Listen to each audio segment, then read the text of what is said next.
Welcome back, everybody. Today we're going to do a little bit of a test that you can play along with, a little playful test about being a Texan and determining maybe your levels of being a Texan. Give me a few seconds. Let me switch over here. I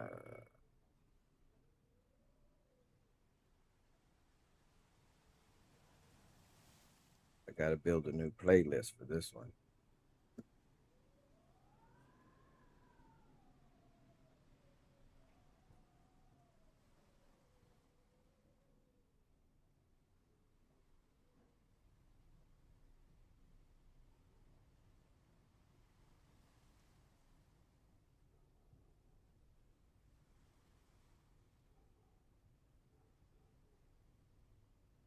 Okay.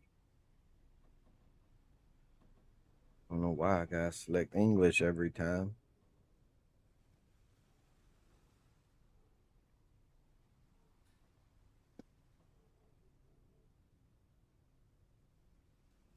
All right. I'll do the rest later. Let's go ahead and get over here. Coordinate X. He did a really good video. I watched the whole video. Uh, it was so good. So I didn't just watch a piece of it and think, oh, I need to correct this guy. Uh, even though there is, I think, one or two spots that he kind of left out some detail, but he gave the detail in general for it being a 17-minute long video. So this is about to be closer to 30 minutes for me to stop and give you the questions or give you the mindset of a Texan who has done nothing but Texan things and lived in Texas his whole life. I'm born on the island of Galveston, lived in South Houston for all the way till I was 30, and then moved to the border of Louisiana and Texas, and have lived here since for the past 18 years because I'm 48. So go ahead, hit that subscribe, support your small channels, hit that like button, hit that notification bell. Like I said, this guy does real good. Might be AI or whatever, but how he wrote the script and how it turns out, I think it's not AI because most AI can't pronounce Caddo right, or even Tejas, which is Texas's name and where it originates from the Caddo tribe, and some other Native American tribes. And the AI can never say those right. And this person does. So I'm assume it's a human person. Anyways, let's get started.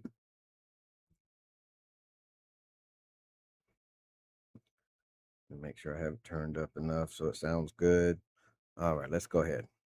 Every year, over 1,000 people move to Texas. Not annually, daily. Making it the fastest growing state in the entire country. But here's the real mystery. It's not just that people are moving to Texas. It's that almost nobody who gets there ever wants to leave. So what is it about this enormous slab of land, plains, and big city sprawl that has people so thoroughly hooked? Is it the food, the wide open space, or is it something else entirely? Today, we're looking at why people stay in Texas. Texas is so big that it could swallow entire countries whole. At 268,596 square miles, Texas is larger than France. It's bigger than every country in Europe except Russia. If you didn't know that crazy fact, hit that subscribe button along with the bell. If Texas were its own nation, it would rank as the 40th largest country on Earth, ahead of places like Germany, Japan, and the entire United Kingdom combined. Twice over.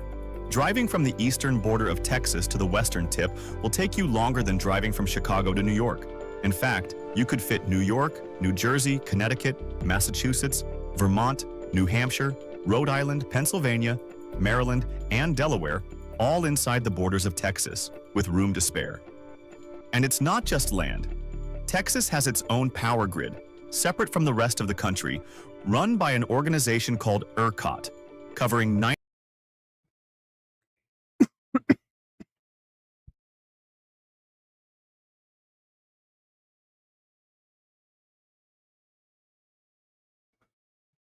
All right, sorry about that. Yeah, ERCOT. Okay, so I used to live in Houston, this little area right here. Born here, lived in this little area. Now I live pretty much right where that line splits, right there. Right there.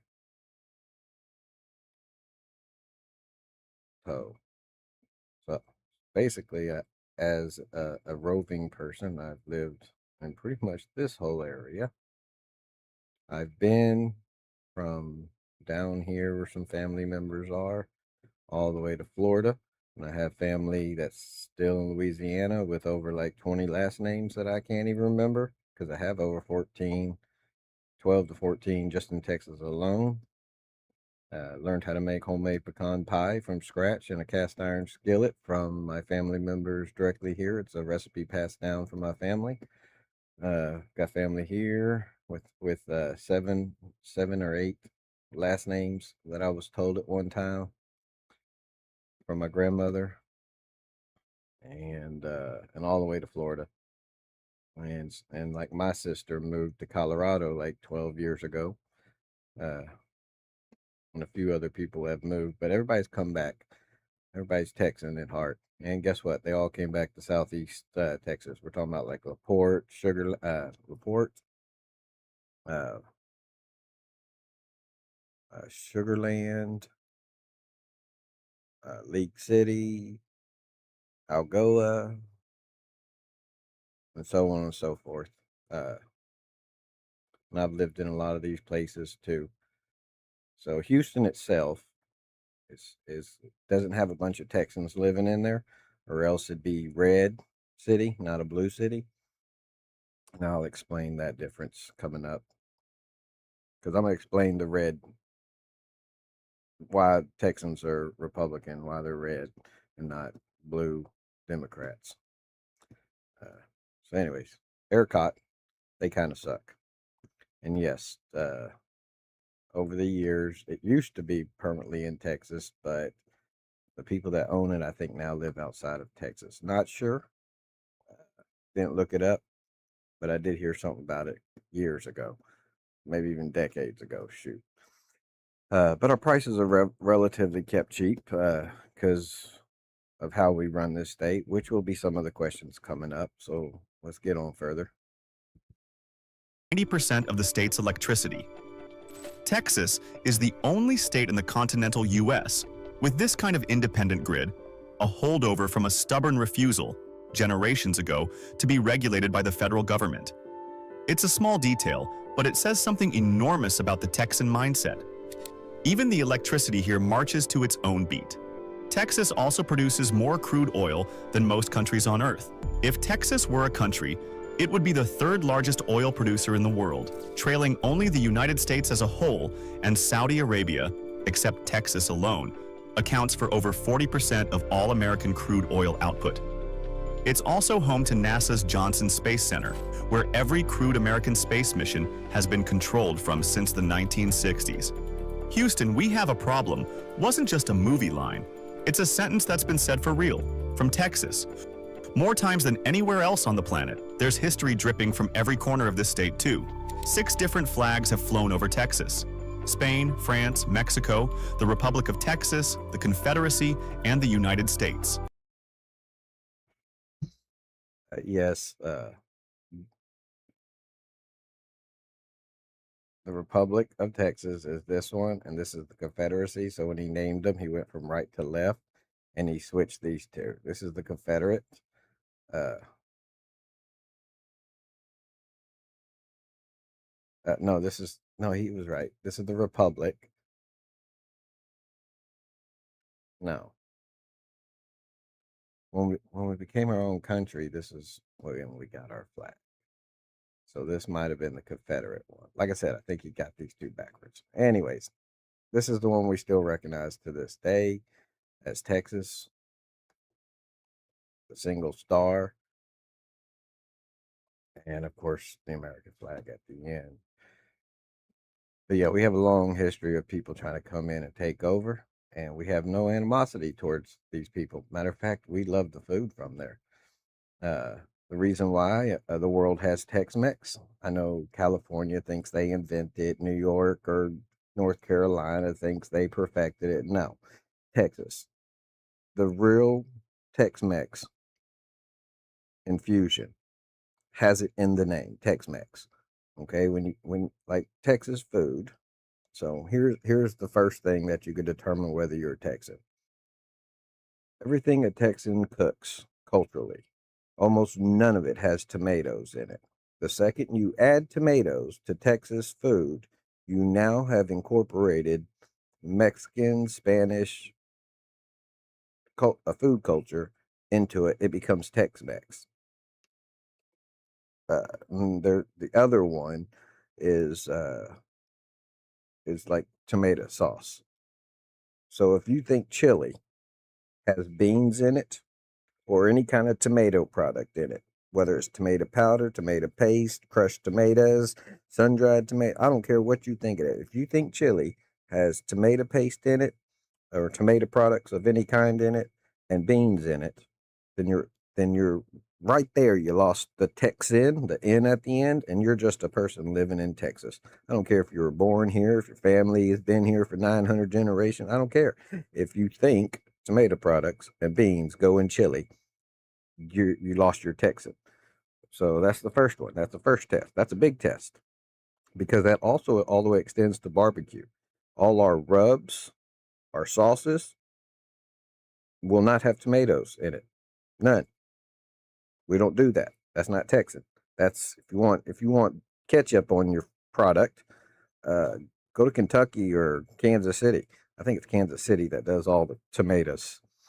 Because to let you know, when you're smoking a brisket, if you look at Kansas City, their brisket, and you have a slice from one of their shops that do it pretty good, their smoke ring is barely there. Well, the reason why tomato products actually inhibit the smoke from going deep inside the meat, so you can't get that good smoke ring, and so it's only on the outside, very thin layer, which is why it doesn't taste as good as Texas. You're not getting that actual smoke. We literally choose the wood that's inside there to smoke this brisket for 12 to 18 hours for that flavor, for that rub, and it's mostly a dry rub that we use. Sure, we have some barbecue sauce on the side that we'll make. It's usually out of vinegar, brown sugar. Brown sugar in larger portions is for the pork barbecue, and in smaller portions with less enhancement, so it's not sweet. It might have a hint of sweet, uh, but that's to counter the spice. So vinegar, spices, heat, and a hint of the sugar for barbecue, regular beef barbecue, or even chicken. Like I said, if we put a lot of brown sugar in there as the main of the base, it becomes for your pork ribs, your pork roast, your pork loins, and all the pork stuff. So that's another determiner. Do you think barbecue sauce is supposed to have tomatoes in it? If so, you're just a person living in Texas. You're not a Texan. So you're a Kansas Cityan at best. So let's get on with some next ones. Texas is, in fact, the only state in the Union that was once its own independent nation, recognized internationally, with its own embassies in places like France and England. For 9 years, from 1836 to 1845, Texas wasn't part of America at all. It was its own country, complete with its own president, currency, and army. That spirit of independence never really left. Ask any Texan, and they'll tell you, in some sense, Texas never stopped being its own republic. So, And that's the next question. Do you still see Texas as first in your life, then American as second? If that is the order that you would put it in, then you're Texan. But if you say, "Oh no, I'm United States first, and then I'm Texan," uh, then no, you're just a person living in Texas. Because our Constitution, which is something he never gets into, if you read our Second Amendment, this is a good example. If you read our Second Amendment versus the U.S. Constitution's Second Amendment, theirs has specific words in it that makes it to where the justices can twist it up and then add all these restrictions on your guns, like felons, for instance. They take their gun rights away from them, and I don't know if it's like 5 years or 10 years after they've done their time or whatever conviction, whatever they can get it back or something or not. I don't know, but I know in Texas it literally just says that you can't take rights away from anybody for any reason. It's really clear language. And that's how we wrote our Constitution on purpose. We didn't want that crazy, oh, you can't inhibit people from protecting yourselves from specific governments. No, we just say you just can't take people's weapons from them, period. It's real plain and simple. So if you believe that the obscurity of language in the U.S. Constitution is superior to the super clear language of our Constitution in Texas, that puts you in the category of being USA first, Texan second, or Texas second. It means you're not a Texan. Uh, so we think like that. So that's how Texans feel. And that's why we wrote our own Constitution in the first place, because it was just too ambiguous up there in theirs. So we clarified it in ours. So anyway, so that'll help you out. So the next question, which constitution is clear and which one do you put ahead of the other one?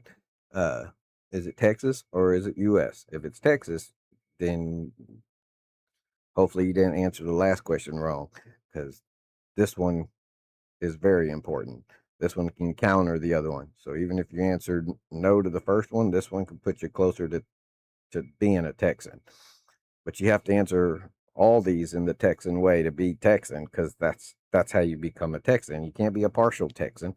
You could just, if you're just partially Texan or 99% Texan, uh, then you're just a person living in Texas. Texans is 100%. So let's get on with the next one. And I love me some Longhorns. Oh, look at them cows. Why do so many people not just move here, but stay? Generation after generation, refusing to leave even when opportunities elsewhere might seem greener. Let's dig into the soul of Texas and find out exactly what makes this place so impossible to quit. Texas's name comes from the Caddo word teas, meaning friends, or allies. And if there's one word that captures the heart of this state, it might be exactly that. Because before we even get into the land, the food, or the economy, All right. So you got, like I said at the beginning, Caddo uh, tribe. There's the Cronkowins, the Comanches, and a few others. Uh, we still have places here in Texas. Like when I was a Boy Scout back in the '80s, early '80s, there was a place called Camp Karankawa, named after the lands. It was a place where us Boy Scouts and Girl Scouts at different times than the Boy Scouts would go out there. Literally, you're in a forest. Uh, you and you 13, 15, 20 other kids, 3, 4 adults, usually our dads, our fathers, and just a tent, like not a big tent, just a regular little tiny tent one person could fit in. So everybody had their own tent, and we just had like a little balled up shirt or whatever as a pillow and a little tiny blanket. We had to pack real light because most of the things we had to carry with us was the actual equipment we needed, like our flints, knives. We need to, because we had to make our own bows, so we had to bring string twine with us so that we can cut trees down, make a bow. Or we had to actually get flint rock and flint it and make arrowheads so that we could shoot and kill rabbits and stuff and actually cook them. And our fathers would teach us how to do real barbacoa, which is where the barbecue comes from in Texas, the smoking. And so we would make our own barbacoas, dried meats, so that we could put it in our pocket and it would last us a couple of weeks. So we'd have 2, 3 days of hunting, get all the meat we could, dry it out and stuff. And while some of it was going into super dry, anyways. But yeah, let's get back. There's something else that keeps people here, something a little harder to quantify: the people themselves. Ask anyone who has spent real time in Texas, and a theme starts to emerge almost immediately. Texans are, by near universal agreement, some of the friendliest, funniest, most easygoing people you'll ever come across. There's a All right, next question here comes from that. Uh, so a Texan, this is our mindset on why we talk to people, why we're friendly to people. We automatically assume. I made a video about this where I talked about why an apology for assuming like this. But all right, so in Texas, we have family. So those are the people living inside your house. Okay, you got to talk to them to understand their day, right? So you need to conversate to understand. You can't, sure, we can look in silence as parents at our kids and see what's going on with them just through silence. But if you talk to them, they could tell you things that you might not know, things that they might have pushed out of their head for the last 2 hours and they're not thinking about anymore. But later on, it's going to come back. So you ask questions. Well, we think of that same scenario of keeping a healthy family, healthy mindset, healthy relationships into our community. So now it's your neighborhood, your neighbors, the people on the back block, which is another neighborhood, but they're still behind you and it counts as your neighbor. So the extended neighborhood, and of course your extended family. This is why when barbecues happen at one house, the whole neighborhood will show up. They're all invited, whether you got told you're invited or not. Just show up, and they'll invite you to the back. But anyways, so the community counts, and then from community goes to your city, and then from your city goes to your state. Okay, that's our concentric circles that we work in, and they're all just as important. Now, with that mindset, we don't typically say, "Hey, government, uh, we want you to take care of poor people or take care of scholarships for kids or whatever." We don't do that here in Texas. So if you're about socialism in Texas, you're not a Texan. That's your next question: is do you believe that if you see a problem, that you and your community gets together, that can include just your neighborhood, your neighborhoods, your cities, or your state, but you can get together, create an organization, kind of like the Houston Livestock Show and Rodeo, where that was created by people, and all the money that goes into it that they donate goes back out to charities. That helps kids, get college grants and stuff like that. That doesn't come from our government because the government doesn't give you that. If the government takes over something like that, now they have the money and you don't know where it's going. Now you need more oversight, which means you need to hire more government officials to look at that stuff and investigate. No, we do it ourselves. Okay. Not NGOs. Okay. We literally do organizations. So so if you're Texan, that's how you think. Is the government doesn't fix the problem, you fix the problem. You get some people together, and you can find plenty of Texans that want to help. They'll donate. Some will donate not only money but time, and all kinds of things.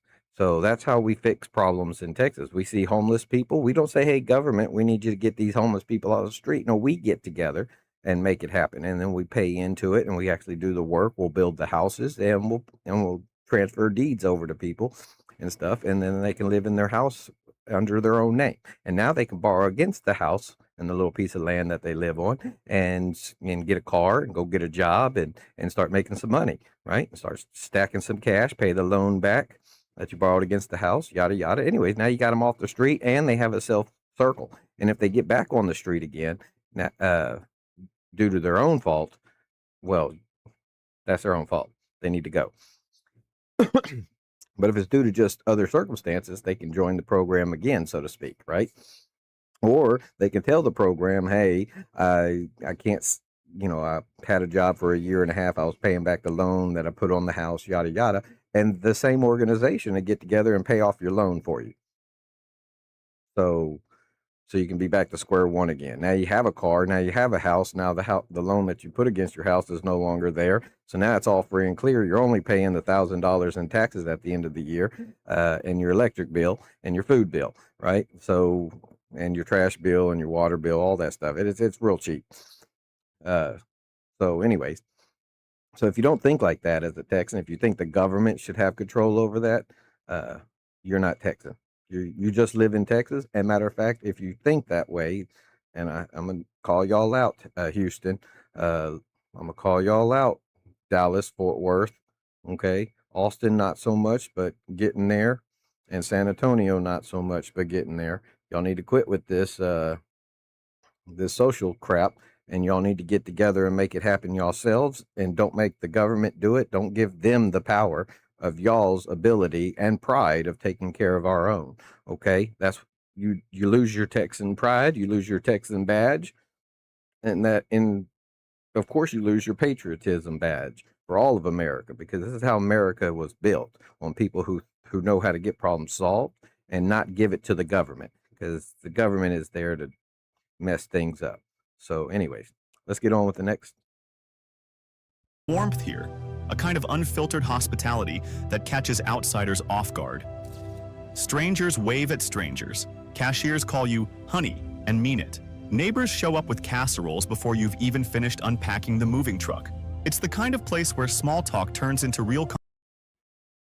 Oh yeah, when somebody, doesn't matter, you're just here for a second, you got off the plane, or whether you're here to visit for a couple days, or whether you're here looking to move, and so you're going to be here a couple weeks looking for properties to see if you want to move here, or whether you just moved into the neighborhood.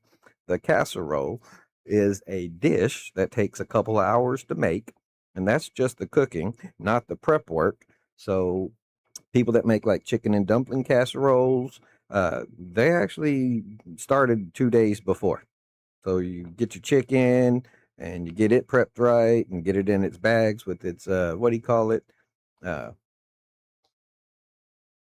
Marinade, and then gets pulled out, gets back to room temperature. You start making your la cream, which is cream of mushroom or cream of chicken or whatever, maybe a combination of them. You condense that down a little more, and then you put it all in there, layer it in with your biscuit dough. Because if you're making biscuits from scratch, that's another couple hours, and you put it all together. And then you bake it in there for like an hour, hour and a half, depending on how slow and low you want to do it, or how fast you kind of want to do it. Like roughly an hour to an hour and a half for the slow version. I mean, for the quick version in the oven, and it can be up to 2.5 hours, depending on how big of the chicken pieces you got in there. Are you using chicken breast?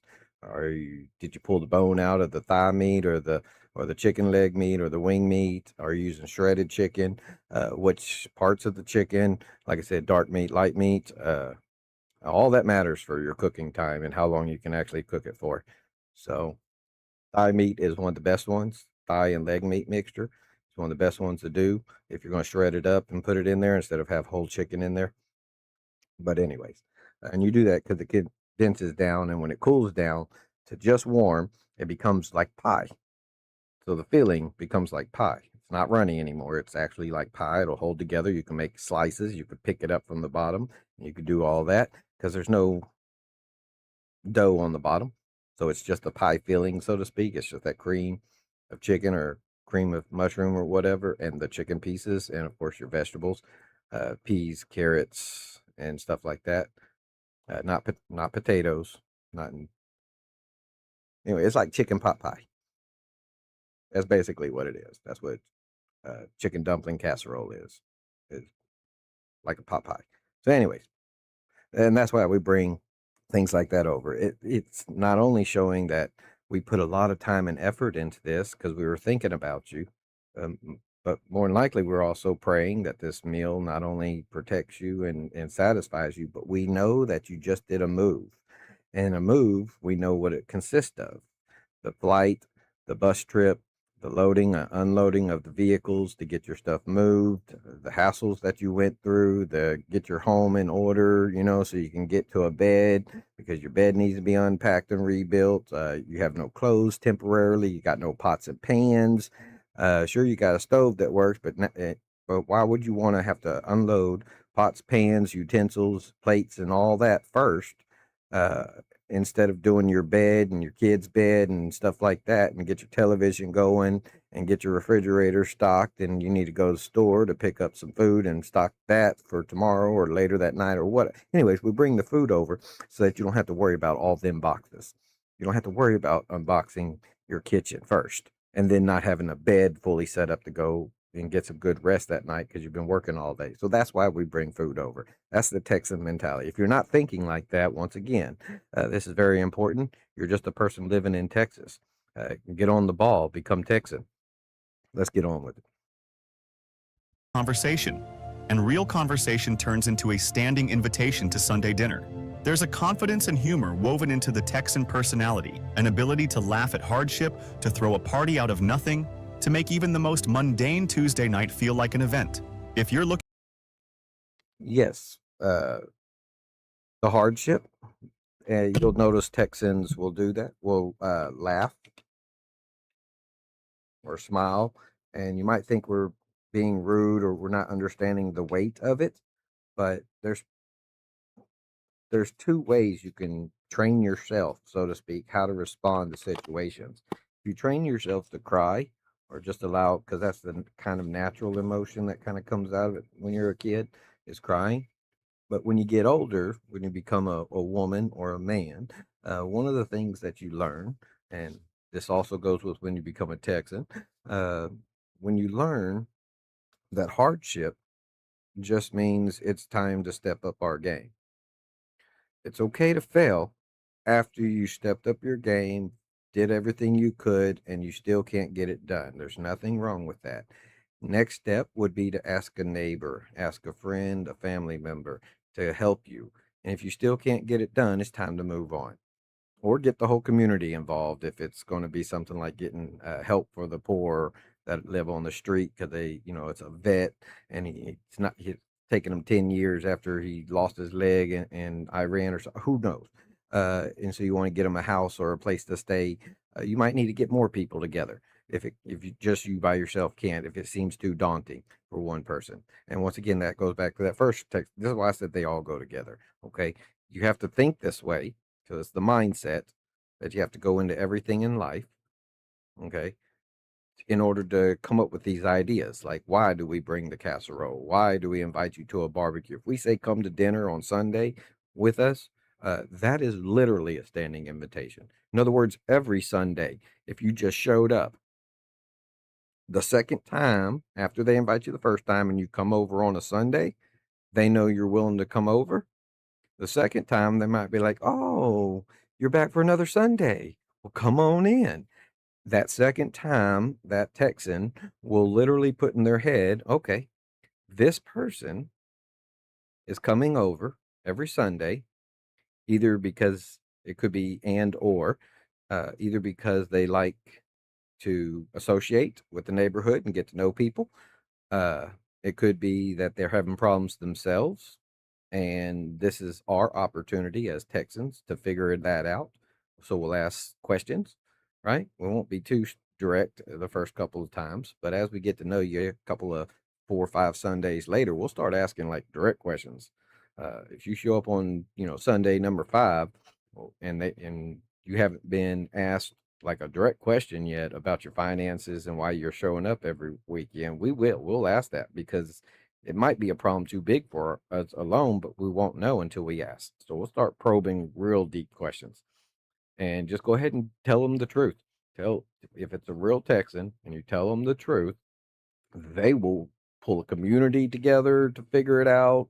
Call a buddy, call a friend they know that's got some money, whatever. We'll figure it out. We'll make it happen. And don't feel bad about that. Matter of fact, you should feel bad that it took 5 visits for you to come out and tell somebody that. That's like a second, third visit type of conversation that the person coming over should start with the person you're going to the house on Sunday to eat dinner with. Don't be scared. Uh, we ain't judging. We know life is hard, and we know life can be easy sometimes, and we know there's everything in between. So, like I said, don't be scared. Just come out and tell a Texan what's up, because we're gonna be wondering the whole time. Even though we're not going to show it on our face, it's in our head, it's in our thought. With every time we're speaking to you, if you ask us something and we're looking right at you, and it takes us a second, or we say, "What'd you say?"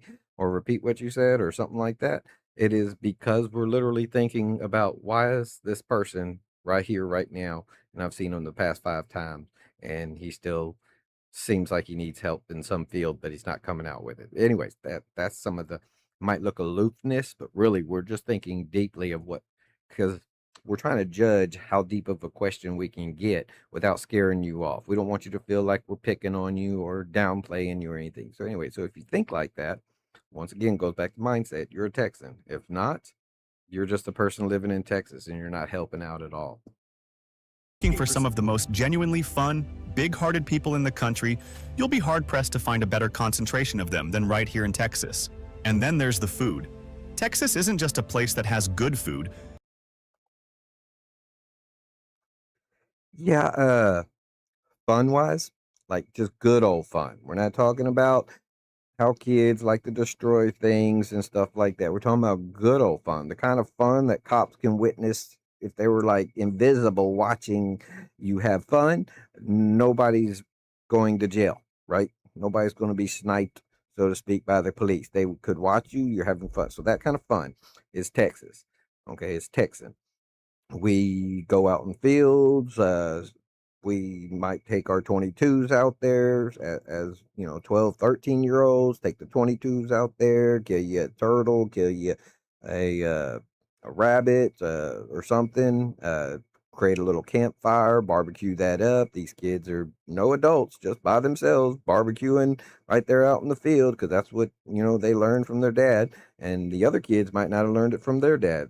This one kid might be the barbecue family in the neighborhood, or out of all the friends, and they come to his house for barbecue. And now the kid's like, "Well, Dad, teach me how to barbecue so that when my friends are out there and we're out in the field playing and having fun, uh, I can do this too." We can Boy Scout basically. And so that when those people grow up, this is why you see the big trucks, because not only is it a work truck, a utility truck, a fun truck, but it's also a truck that can help anybody. If somebody with his truck gets stuck and it's a heavy truck, we got the bigger truck. We can pull you out. Even if that's one time every 5 years that we use it for that. Doesn't matter. That's our mindset. We're still kids that grew up to adults and still do adult slash kid things, but with adult purposes. Uh, that's Texas. That's good old boy, or Texas fun, that we have here in Texas. So once again, if you're in Texas and you're having fun, and if if the cops were around witnessing this, that somebody would be going to jail or arrested or even told stop that, then you're not Texan. You're just a person living in Texas and you're killing it, and you need to move out. So this is a very important mindset about having fun somewheres, and what kind of fun. So let's get on with the food, because this is a big one. It's a place that has practically invented entire categories of American cuisine. Texas barbecue alone is considered by many food historians and chefs to be one of the finest regional cuisines in the entire world. A slow-smoked. Yeah. And I'm just gonna go ahead and say it. Sure, there's barbecue, grilling, whatever you want to call it, around the world. But I'm sorry, uh, Texan, a Texan, once again, barbecuing is very important. It's deeply emotionally connected to communities, families, making sure you have the protein you need.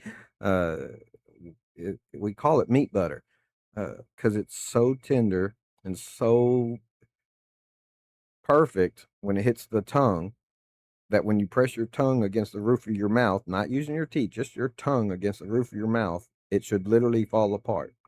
But at the same time, those pit masters, like you're seeing here, were held even to a higher standard than that. You have to be able to slice the brisket pretty fat. You can't get them thin slices of brisket. Anybody that does that doesn't know what they're doing, because they're trimming that bark down so small, you're taking all the flavor away. Because the flavor's in the bark. The meat flavor by itself is in the meat. And that's what we're enhancing, is that meat flavor. And the bark is literally salt, pepper, and some other few spices. It could be mustard, it could be mustard powder, or just some paprika, smoked paprika, or whatever. Anyways, regardless of the rub, got to cut it a certain thickness, and then when you hold it at the very edge of one of those ends and you let the whole meat dangle, you should just see where the, because you're cutting a cross section of the muscle, right? You should just see them barely pulling apart from each other, not pull apart so much that it's about to break on its own. So all them ligaments there in between, all them fat connecting tissues right there, should just barely separate from each other. Not enough really for you to see light, like clearly through it, but you should see light through these lines of the cut. But it can't fall apart, and the smoke ring needs to be huge. When I say huge, we're talking about half an inch is like the minimum.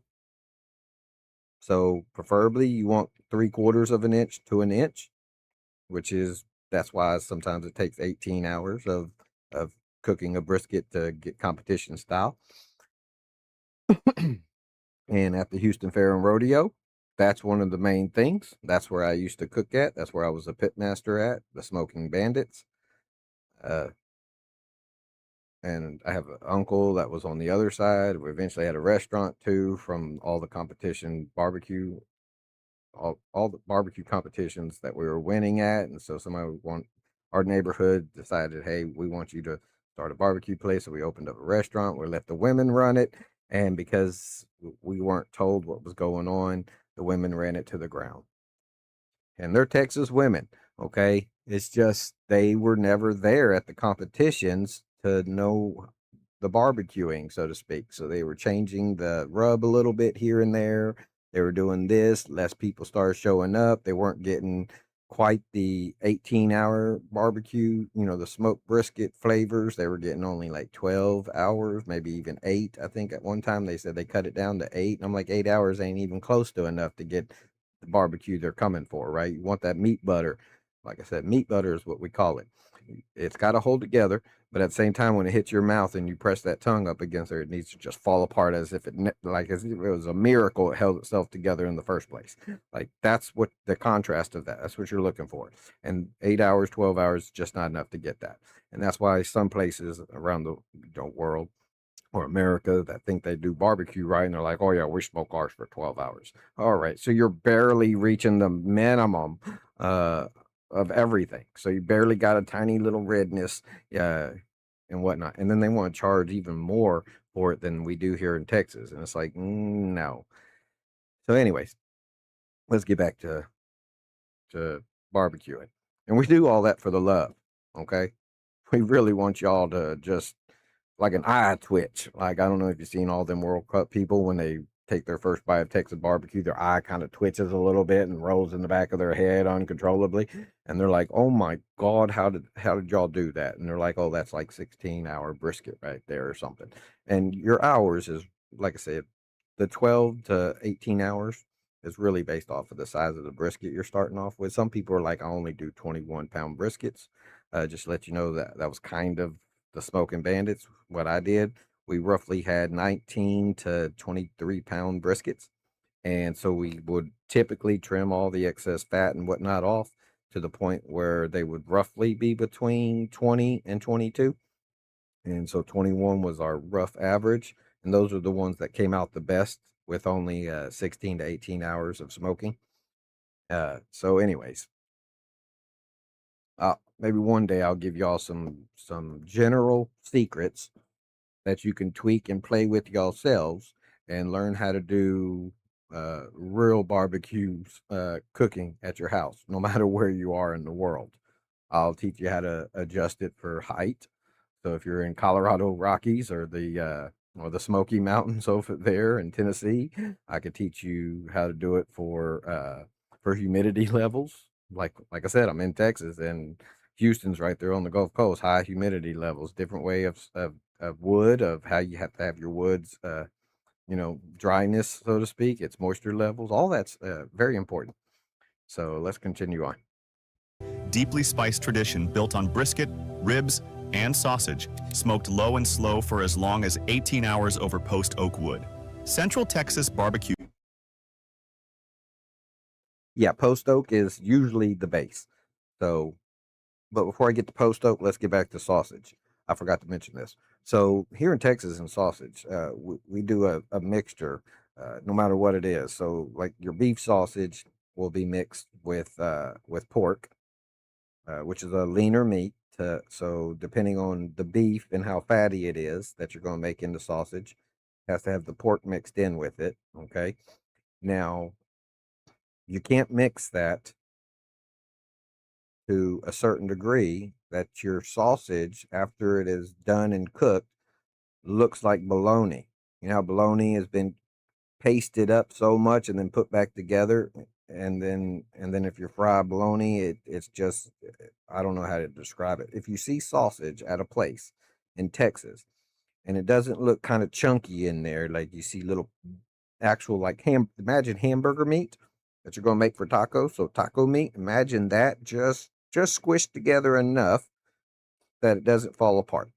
Okay, that's what the inside of your sausage should look like. If it looks more blended together when you cut into your sausage and take a bite, uh, that's wrong. That's not Texas sausage anymore.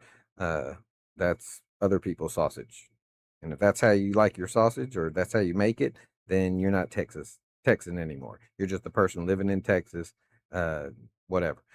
So the next step is the wood. Also, we love our venison jalapeno. Anytime somebody tells you it's a jalapeno sausage, I don't care what kind of meat it is. Okay, if they tell you it's a jalapeno sausage and that's one of your options, the jalapeno is sweet more than the heat because we use the outside part of the meat of the jalapeno. So the when you cut a jalapeno in half, all that lighter green on the inside is called the meat. And then as you get closer to the skin, if you fillet a jalapeno the right way, you'll get nothing but the grassy taste of jalapeno and the sweetness of it with no heat. Doesn't matter how hot the rest of that pepper is. You can fillet peppers certain ways where you take the heat out and you only get the flavor and the sweetness of the peppers. Just to let you know that that's a secret, and you can learn that secret. It's not a big secret; you can learn it. But anyway, and you can learn to use those parts only to make your sausage, or use uh, other fillets around with a little more meat in it, and you make combinations of it for different heat levels. So typically, though, at restaurants, when you get jalapeno sausage and it's good, fat, chunky inside. So when you slice it, you can tell it's not all pasted together, ultra processed, but it looks real. Those are the best ones. Anyway, those are the Texan ones. And the jalapeno will always be sweeter with just a paprika, sprinkle of paprika type of heat behind it. In other words, even the people that don't like hot can still eat it. Now, after eating 5 or 6 links, that's like 5 pounds. Uh, sure, the heat can build up, but you're not going to eat that much anyways. Not unless you're just crazy and sticking to sausage only and doing some kind of competition. But anyways, the amount of sausage you get, if you get the jalapeno one, it's not enough to build heat up to make you go, "Ooh, that's too hot." Even like my mother hates all things hot, and she'll eat crawdads. Louisiana boiled crawdads. Like I said, my family got that in us too, and we know how to. We've been doing. I've been doing crawfish boils since I was a kid too. But anyways, and she'll eat the crawfish and they're spicy. We don't make I mean, we do have a what we call a half spice, which is pretty hot, and then we have the Cajun side spice.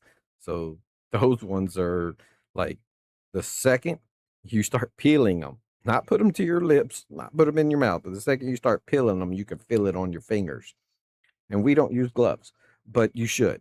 So, some because we my family anyways and friends, we know that we're not going to touch any other part of our body with those hands no more. Now it's the back of your wrist, right, to rub your eye. Now it's the back of your forearm to scratch your forehead or the back of your head or whatever. We just naturally switch into spicy finger mode, and we just never touch ours. But most people have to put gloves on when you're eating crawfish bowls in Texas, Louisiana.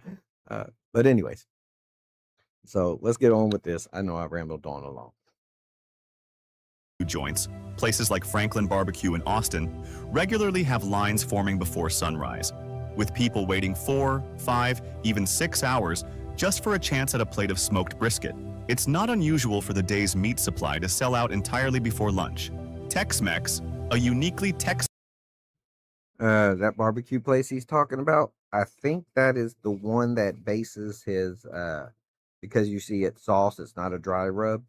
I think he's the one that uses the mustard, the liquid mustard. Okay. So if you want Texas barbecue, and I'm not saying that's wrong, okay, it's just he's not going to get a good smoke ring. Liquid barbecue on your meat before it goes in stops the smoke from penetrating too far. Okay, because they're constantly reglazing it and putting more on it as it goes, as it caramelizes, and so the smoke can't penetrate that far. So we don't use wet stuff in competition barbecue, and it and and in most businesses, they come out of competition barbecue and they're selling it at their restaurant. And that's why they can sell that meat for that good price because it is competition cooked, which is way more expensive than just doing a restaurant cook. Okay. The amount of wood it takes to burn for 18 hours and keep them pits at these certain levels. Uh, I mean, just you name it. It's a lot, costs a lot. So to sit there and burn that much wood, which you need to maintain the heat, and you're using the smoke to get the ring, and now you're putting a liquid sauce on it and you're cutting out the smoke ring, which is the flavor, right? That smoke flavor penetrating deep into it. So it's, you know, so it's a form of Texas barbecue, and you can even call it Texan. It's borderline. Like I said, wet stuff is, but it's not competition. So that is just restaurant style, and so it'll be good, but it won't be Texan good. So the guy could be Texan, and that's how he likes it. Like I said, the mustard sauce, not powder. But if he wanted to be Texan, he would use the powder mixed in for the dry rub, and then he could penetrate the meat with all the smoke and get back to competition style, which is the meat butter. If you want meat butter, the only way to get meat butter is to literally do everything I'm saying. No wetness to it. You don't even pre-soak your meats and say we've tested, and this is why I know all this as a kid from like 8-ish to 10-ish all the way until about 15, 16. We used to soak 21-pound briskets in Italian dressing. We tried that, and that came out a little too weird. So we tried cutting it back with something else, uh, some other liquids to pre-soak the meat in for 24 hours before, throwing it on the pit, before dry rubbing it and throwing it on the pit, which you dry it all off first. Okay. So only the meat, the stuff that penetrates into the meat. Then you take all the excess off back to dry, and then you put your dry rub back on there. Uh, anyways, so, but yeah, that place is a good place, but it's restaurant style.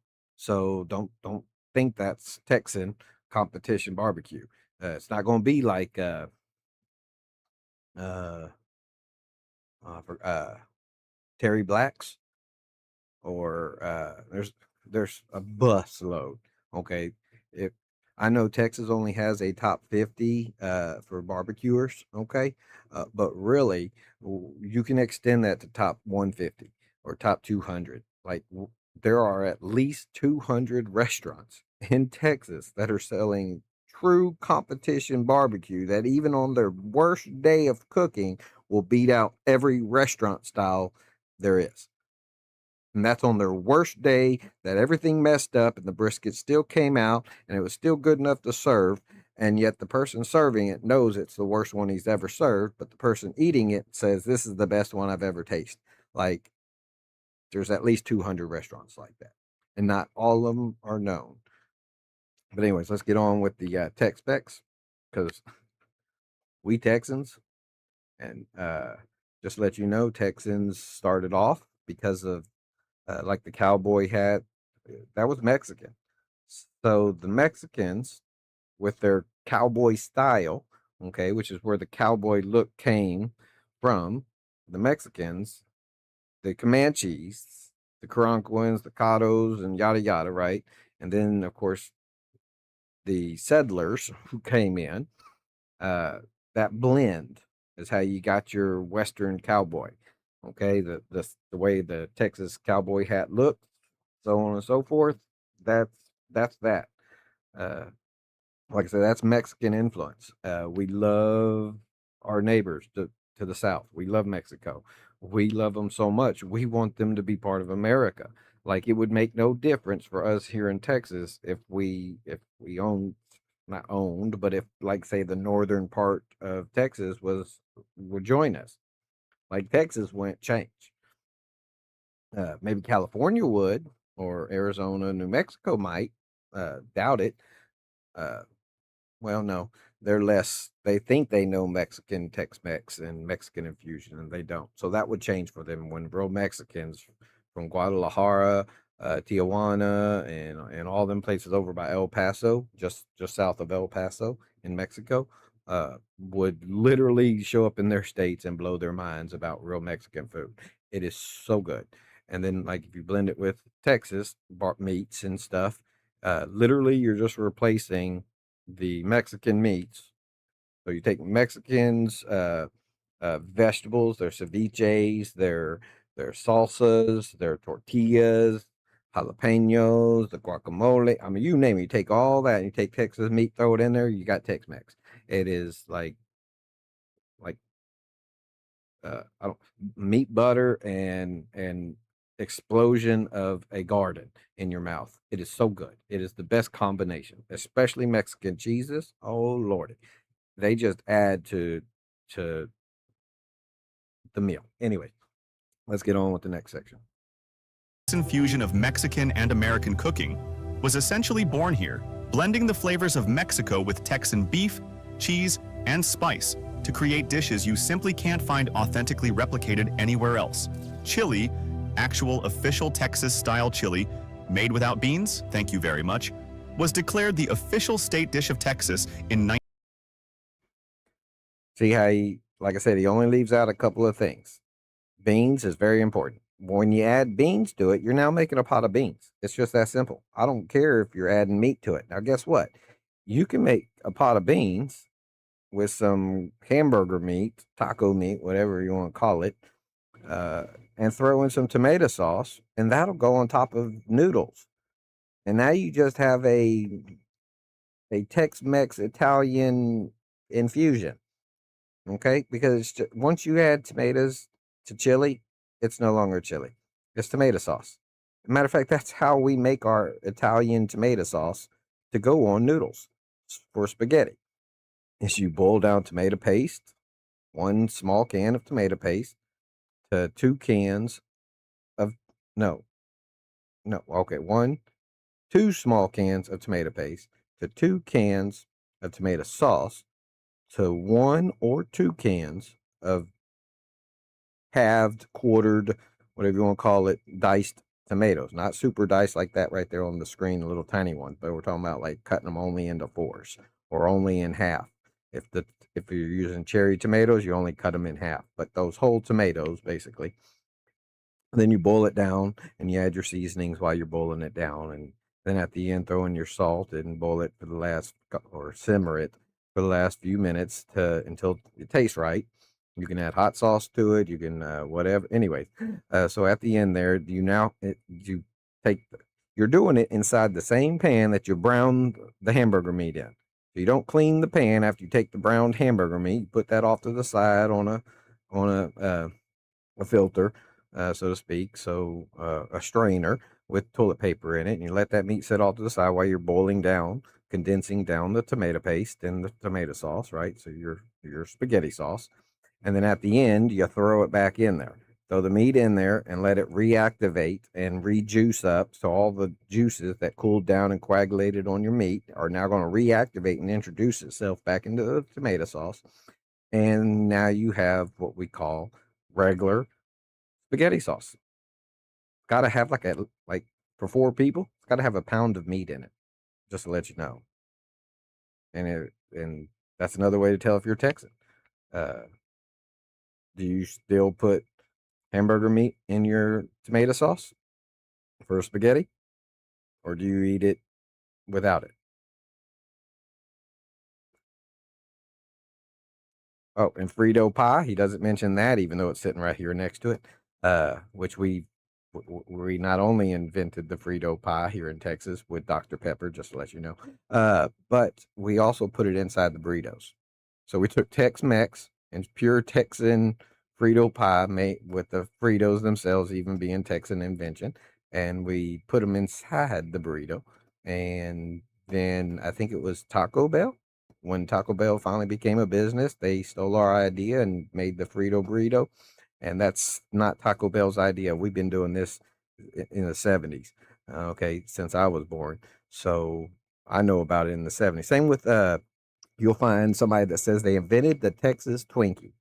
There's a company that says they invented the Texas Twinkie, and I don't believe that, because even in the 50s and 60s and 70s, when my parents were barbecuing before I was ever born, we always took what you would typically call a stuffed jalapeno, and we took our brisket, and we took pork meat, and we took chicken meat, and we would make different kind of jalapeno poppers, and you always close it up with bacon, just to let you know. And the bacon itself, this is where we have the higher levels of brown sugar to make the sauce. It's always glazed in a sweet sauce, sometimes without the heat, depending on how hot your jalapenos are that you're stuffing.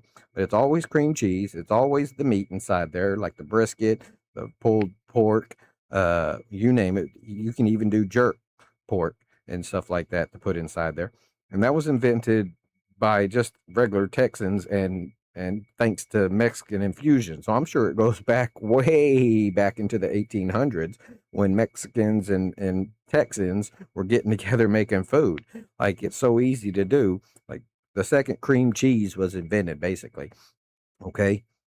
It's just we know that if you dip, okay, jalapeno popper, which is just a standard jalapeno popper to us. To him, he called it the Texas Twinkie. So he might have invented the name Texas Twinkie, but he didn't invent the item itself. So I needed to clarify that.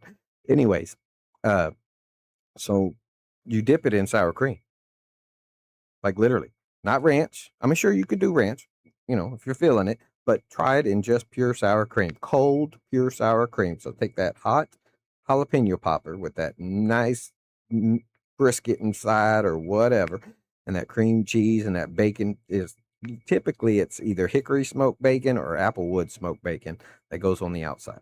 So, anyways, not pepper bacon. Okay. So, anyways, so you dip it just a little bit, just a little dollop, right? About the size of your thumbnail in all directions. Imagine a circle, so a marble, a little regular sized marble, and on each bite. Oh, it's so good. It's cold when it first hits your mouth, and then the cream cheese and the jalapeno explodes with all the meat, butter, and juices. And then the cream cheese just kind of flows over the top. They mix together while you're chewing. It all becomes warm again. The cold sour cream becomes warm again, and it just melds together like butter. It's so good. Anyways, and FIFA people that came over, they learned ranch, but they didn't figure out about these kind of secrets. I don't know why a Texan didn't introduce them to sour cream. But anyways, let's get on with the next parts. 1977. And Texans take their chili rivalries about as seriously as some people take religion. Add to that the kolaches brought over by Czech immigrants, the chicken fried steak smothered in cream gravy, the breakfast tacos that have inspired genuine civic pride. Okay, cream gravy.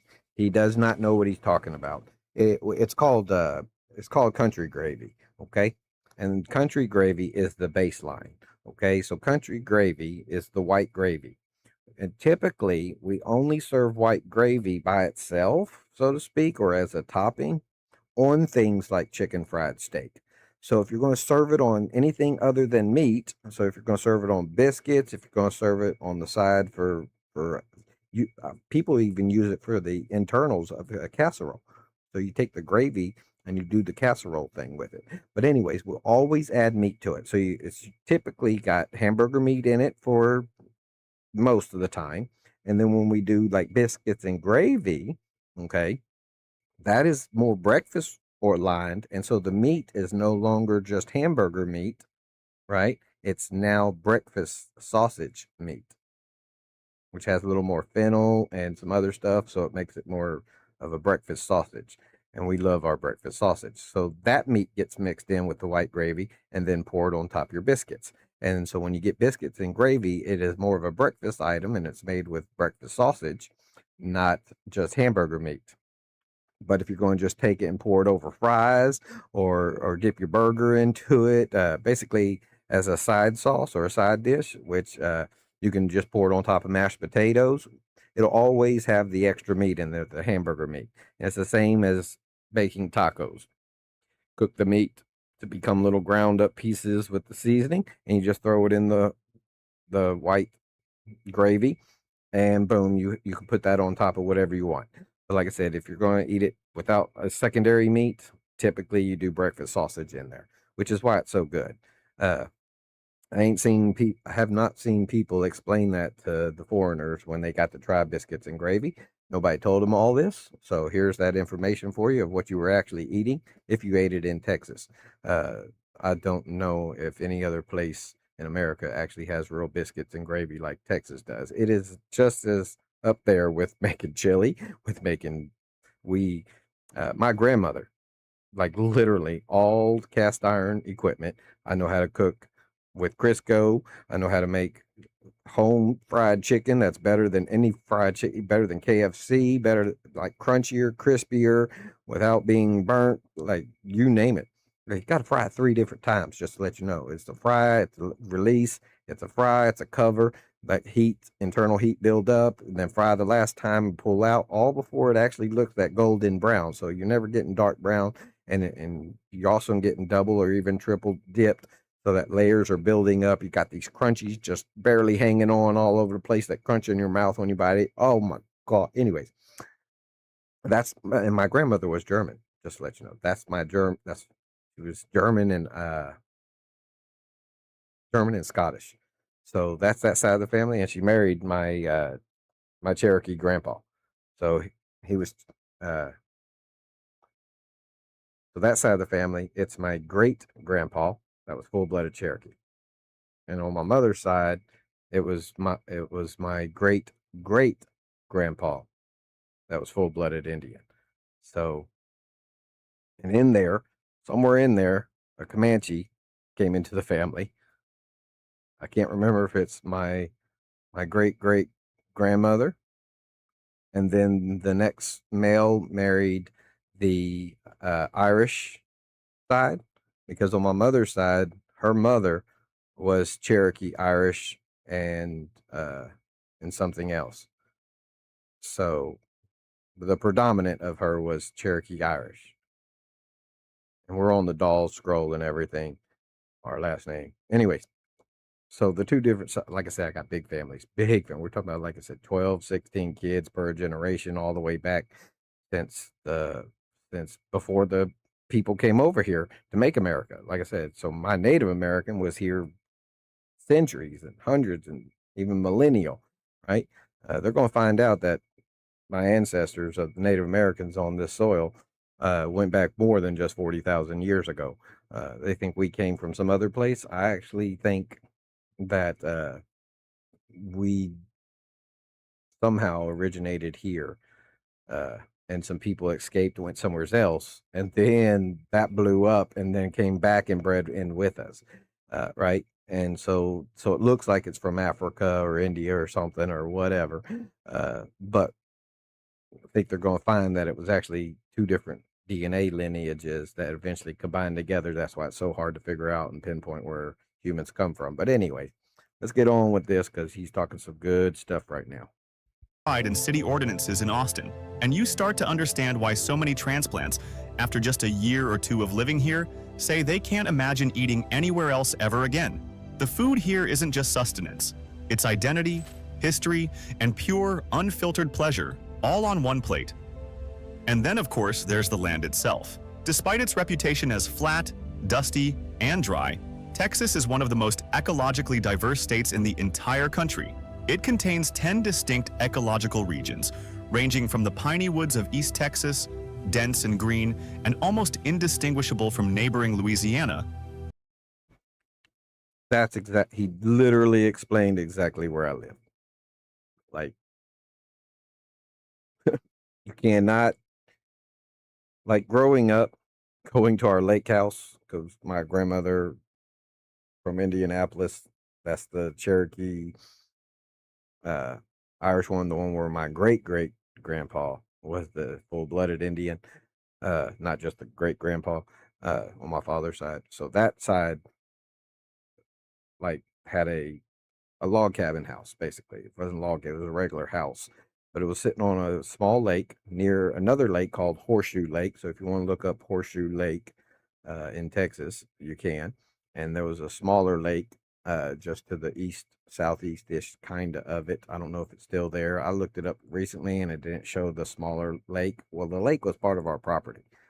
So there was on the northwest corner of that lake, the actual road to get to all these houses and to get to Horseshoe Lake to dock your boat and stuff and go fishing. There was a road that had to cross that little corner of our lake.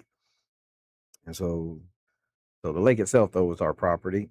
And like I said, it looks exactly like Louisiana.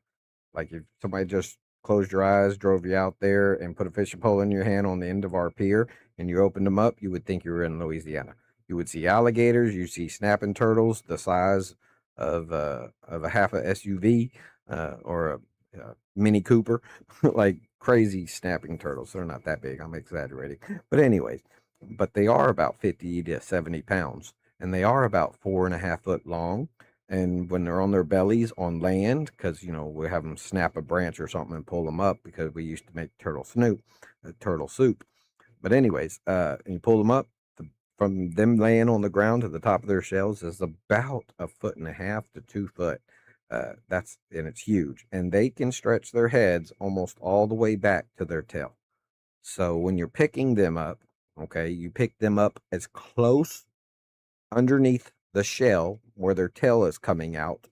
So you run your hand all the way up until you're inside that shell, almost right there, applying pressure to grab that tail. Otherwise, any other point of the tail, they could curl the tail just enough while you're holding them, dangling them down, and their head can come back just enough, and they'll take off your whole fingers. Okay, they can reach you. So you got to know how to grab them right. And that's it.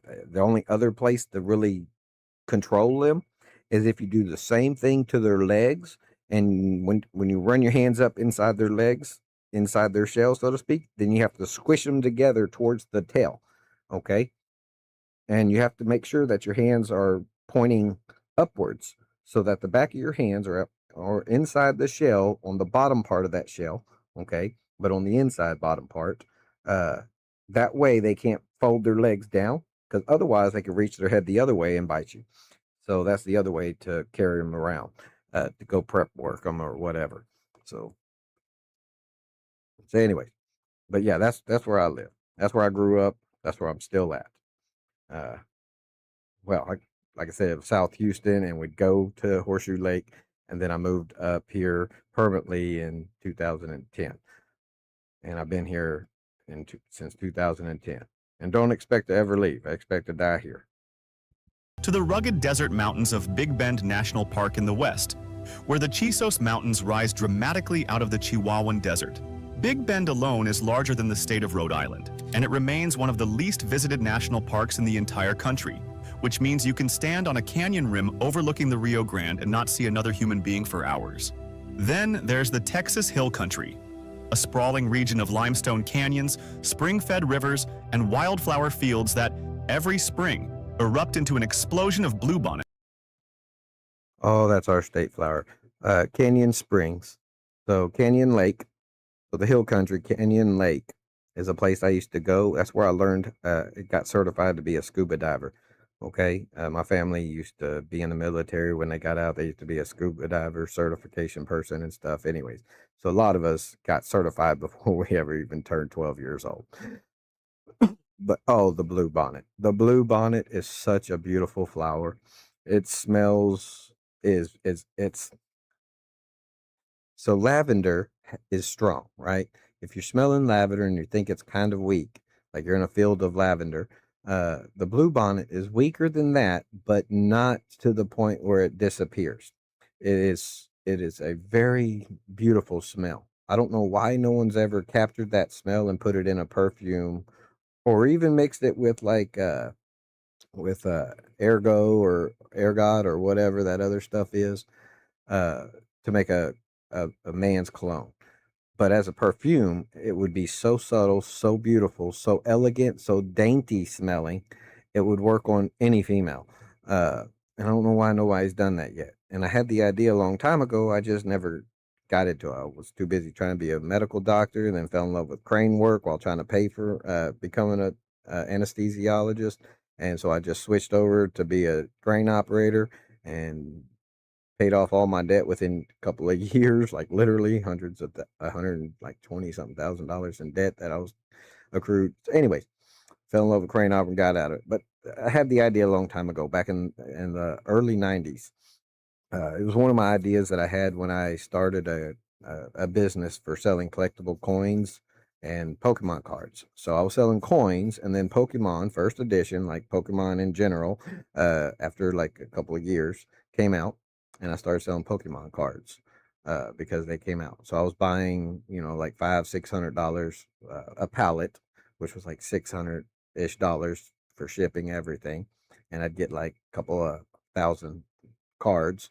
And out of those thousands of cards, of course, every 12 of them, you have one hollow foil. And so I used to have like when I ended the business, I still had 11 full sets of everything you can think of, from base set one reprint, and base set two. I had 12 complete sets of all of them. And when I say complete sets, I mean untouched, graded, packed in plastic, sealed plastic, the hard plastic with the grade inside of it and everything.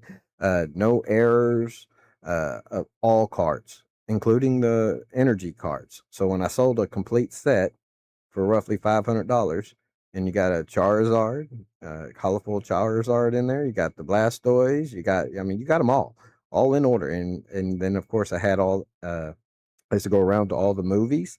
So every time a movie came out with like the Ancient Mew and stuff like that, I just go and pay and buy like 48 tickets and not watch the movie. I'd pay them for 48 tickets. They give me 48 tickets with 48 cards, whatever the card was coming out with the movie, and I'd go home and I would literally take those cards, send them off to get graded, and all the ones that came back with a perfect score, they'd come back in their plastic. I had to pay like $65 for that plastic and to get graded. So not only did I have to pay, $7-8 per ticket for the car, but I had to pay an extra 70 to get it all in order. And then of course I had to do the work on eBay. This is back when eBay started. That's what gave me the idea as a young kid, was I could do that. And so anyways, that's another thing about Texan. Are you always trying to figure out what you can do to make money in a good way? Not take advantage of the system, not try to fill out, a loan for college, but never go to the courses.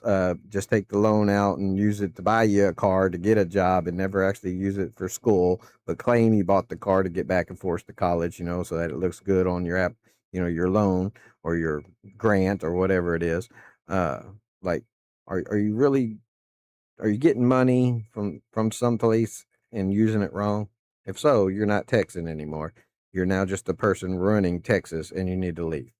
Uh, let's get back to the blue bonnets. They're so pretty. This is like, he'll talk about blue bonnets again, but he won't show this picture. And it's just so, anyways, Texas with its 10 distinct different regions. Unless you want to go to Alaska, northern Canada, or the rainforest in Africa or South America, everything else, everything else, we have it. So if you live in Texas, let's say you live in Austin, dead center of Texas, basically. Okay. If you live in Texas, and it is huge, okay? So the distance from New York to Washington, or let me give you a better idea. If you're going from Florida or South Carolina, okay, the very edge, East Coast, you're looking at the Atlantic Ocean, okay? And you're going to drive to the Pacific Ocean, and you have to go through Texas, the longest part of Texas. Okay. If you take Texas out that distance, you lose or you shorten your trip by half, at least 50%. So if that's a 24-hour straight drive at 100 miles an hour, it's only 12 hours if you didn't have to go through Texas. That's how big Texas is. Like I said, that's why they say 10 distinct regions. We're very proud of that. Like, we don't have to go to the Grand Canyon if we want to see Grand Canyon. Like, we have it right here. We don't have to leave Texas for that. Now you can understand why Texas was its own nation. We literally have everything. If you want to live in the swamp lands with high humidity, you can be Southeast Texas. If you want to live in like where I live, where the humidity's still high, but it's more pure Louisiana style, like the uh uh uh why do I always forget the city right here next to me? Not Charles, Louisiana. What's it called? Anyways, or you can live in Northeast Texas, which is like Plano, where the Epic and the Meadows was trying to build up there, which is more of a dry. But where I live upwards across that Texas line I showed y'all earlier, upwards, that is the tornado alley. When they say we have all those tornadoes more than any other place, that is that area. So I'm always south of the tornado, so I get the bad rain and stuff, but I don't get the tornado itself. But when a hurricane comes in from the Gulf of America, which he'll call the Gulf of Mexico, so I'm assuming he doesn't know that it's the Gulf of America now. But when we get hurricanes from the Gulf of Mexico, if they make it in towards Houston or even close to Houston or the Louisiana Texas line, I get hit by the worst side, which is the northeast side of all those hurricanes. Like, literally, we'll lose power for weeks. One person sneezes out their front door on a calm day, you're out of there. Power's gone. So, anyways, let's get back to this because we're taking a little too long. It's so vivid and so vast that families drive for hours just to take photographs in the middle of them. The Gulf Coast offers over 367 miles of coastline and beaches, including Padre Island National Seashore, the longest undeveloped barrier island left in the world. Oh yeah, Padre Island. We just call that Galveston South. So when you hit Galveston, 45 takes you into Galveston over the causeway, which is a big bridge that these ships have to be able to go underneath. So instead of it being an open closing or a suspended bridge, they built just a big bridge. Uh, and so we call it the causeway. That's the name of the causeway. And so you go up real high and down. Anyways, the second you come off the causeway and you take, say, exit 61st Street, that's Broadway, or 61st Street, and then 61st Street, or if you just continue down 45, it turns into Broadway. Either way, no matter if you take 72nd Street or 71st Street exit, which is one of the first ones, that loops you to the inner side of Texas, okay, the island, and takes you through where all the plants are. It'll take you down to the cruise ships. The sulfur place is the first place you go. So you take 71st, go underneath the causeway. So you take a left at the light underneath the causeway that you were just on, and the first thing you'll smell and see is a plant with a bunch of yellow in there. It's sulfur, and it smells like sulfur. Well, once you pass that and you go down that road, you'll get into where all the piers are, where you can, get a charter boat on Pier 19, I think it is, and a couple other piers. Uh, and then, of course, if you have a cruise coming out of Galveston, leaving and coming in, that's where you go to pick up or drop off or park an area to your car and then go to the cruise, get on the cruise. So that's like the fishing wharf, the industrial fishing wharf. And then a couple of streets in, a couple blocks in, will be the Strand. The Strand is old historic Galveston, where, like, you've seen the cowboys on their horses and the longhorns and stuff on that kind of setup. We have that where horse-drawn carriages, fancy carriages are, like prom night or whatever, fancy restaurants, even laid-back bars, all the biker gangs and stuff like do donations for Toys for Tots, Shriner Burns, you name it, all the donations. And just to let you know, Texas biker gangs aren't like they are, but they aren't. They're made up of a bunch of judges, lawyers, and stuff like that just like to ride their motorcycles together that just happen to have a flag or a symbol on their vest and stuff, and they literally ride around bar to bar collecting money, toys, and other donations, and then they end at some hospital where kids are at, and they deliver all that to them. So, anyways, so they're nice people. Just don't mess with Texas. That's that's important to remember. Don't mess with Texas. So if you don't know that about Texas, you might not be Texan.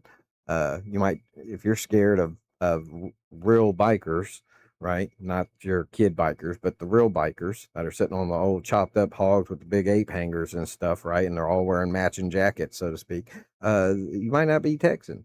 You might just be a person in Texas fearing for your life, and you're probably going to be the one that wants to petition our government, the Abbott or something, to put some law in to stop that. And that's not Texan. Stop that if that's what you're trying to do.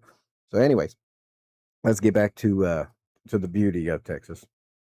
And out in the Panhandle, you'll find Palo Duro Canyon, the second largest canyon in the United States, dwarfed only by the Grand Canyon itself, with walls of red and orange rock that turn the entire landscape into something resembling another planet at sunset. The views in Texas aren't a single thing. They're an entire library of landscapes, each one as breathtaking, in its own way, as anything you'd find out west or up north. This kind of variety is part of what makes Texas so addictive to live in. You're never locked into a single kind of life. Want mountain? I know south of Houston, they built a suspension bridge. It's coming out of Kima. So Kima is the last city before you get on that bridge. So Kima on the boardwalk, if you look that up, that's where where we have the boat parades and stuff at. This is my area of growing up. So we have a suspension bridge like that. I don't think it's that one. I think that might be the one in Dallas. Oh no, we've got a few of them. Real grand suspension bridges where they're literally only held on by the cables. Because the one in Kima, I'm old enough where before we had a bridge there, it wasn't a bridge. So underneath the canal right there, we had a tunnel. And as kids, we'd be, and this is back in 81, 80 ish, right? We'd be in the back seat, and every time we'd start to go down and the tunnel would start, like just complete blackness in there, other than the lights that light it up, we'd hold our breath. And it wasn't until we got around 9, 10, 11 years old that we can hold our breath all the way through the tunnel till we made it out the other end. So that's how long the tunnel was. It went real deep, went underneath the water, and came back out the other side. Well, instead of repairing it, they decided to build a suspension bridge to replace it. So once the suspension bridge was built and opened, they closed the tunnel down. And that was kind of a sad day for us Texans. Like I said, it's the adventure. Even as kids, just going into a tunnel under the water for friggin' 4.5, 5 minutes. But I could see the dangers of it, so I can understand why that was stopped. Because, like in China, they lost thousands of people, but said only 39 died in their tunnel when it flooded, and they need to stop that over there in China. China, since the 70s, still to this day, but they're trying to fool people. China is the cheap stuff, okay? They literally made the cheapest crap. So for 10 cents, you can get 500 Hot Wheel toys from China, or for a dollar or 50-ish cents back then, you can get one real Hot Wheels. But the difference was you could take the Hot Wheels and touch it and go eat food and be okay. The China ones, you had to wash the toys first to get the lead poisoning powder, so to speak, off of them. And then you couldn't really play with them too much once the paint started chipping, because now you're touching pure lead that's integrated in the fake steel. And you could literally crush them even as a kid. You can crush a China toy, but you couldn't crush a Hot Wheels. Okay.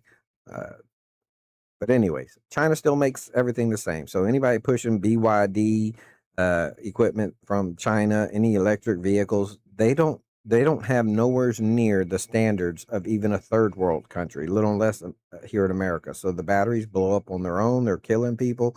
Uh, they're literally making it to where if the electric car loses the battery for some reason, you can't even get out the car. You have to break a window. So if the battery catches fire, people are trapped inside because it's all electronic handles, and there's no secondary mechanism for you to open the door, whether you're outside or inside, doesn't matter. There's no way to get the door open. You have to crack a window, break a window, and then try to climb out and save whoever else is in there with you. But they burn so fast, so hot, they're dangerous. So no China EV should ever even be sold here in America until they step up their game. And they same with buildings.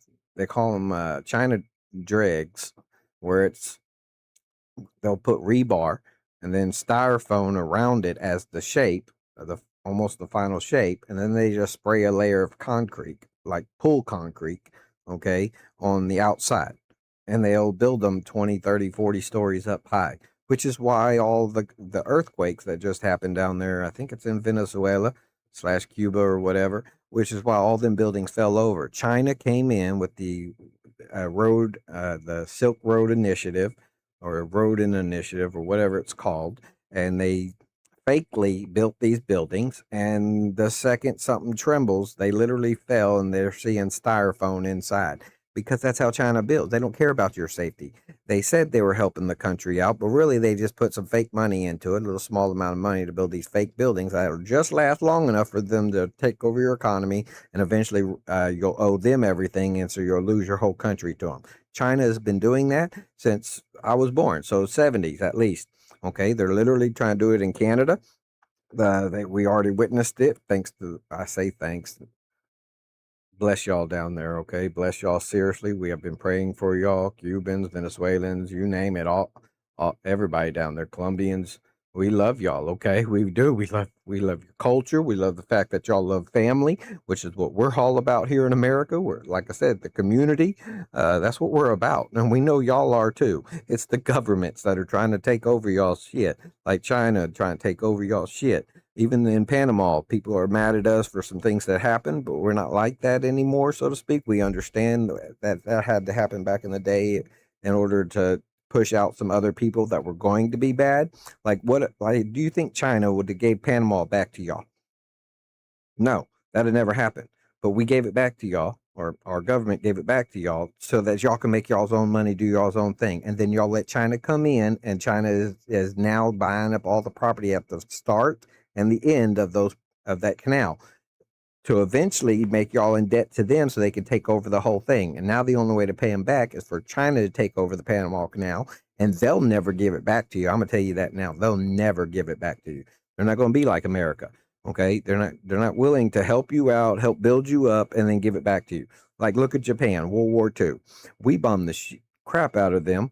Okay, and we stayed there long enough to make sure that they weren't going to go back to what China is basically doing. That's what Japan was trying to do in World War II. Okay, take over somebody's own sovereign land and rule over them for some reason, because they thought they were better than them.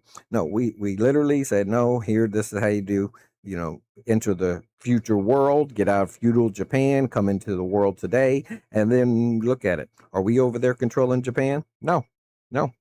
This is what America does. We will literally stay long enough to help you out, and then let y'all have it all back. And we might take us long to get out of there. That comes from worry, not from trying to be there as long as we can. We're afraid if we pull out too soon, y'all could collapse too fast. We can't get back in there to help you out. Now it's a bigger problem. That's why we usually takes us a little while to pull out of a place and for y'all to fully take over it again, because it's out of friendship, it's out of love, it's out of worrying, uh, to make sure y'all are so strong that if we pull out, y'all got this. And so people in Venezuela and down there, that's what we're like. If us Republicans can get the corruption not only out of our own places, okay, but also get this Democrat idea of the government needing to feed everybody instead of the people themselves getting together to feed each other and home each other, which is how it's supposed to be for the world, for today's world, anyways, a future world. Uh,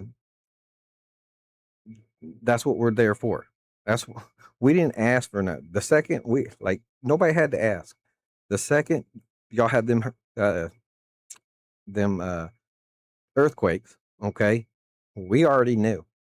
like I said, most of us who keep up with what China's been doing and where they're at and where they're leaving and what they've done to y'all, we already knew that was coming.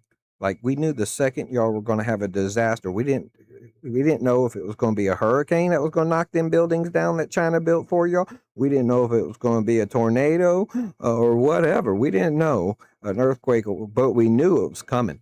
Okay, which is why the second it happened, our president already knew go send help. That's why Texas itself was like, you know what? We're already on the ball. We're already getting the logistics set up for this.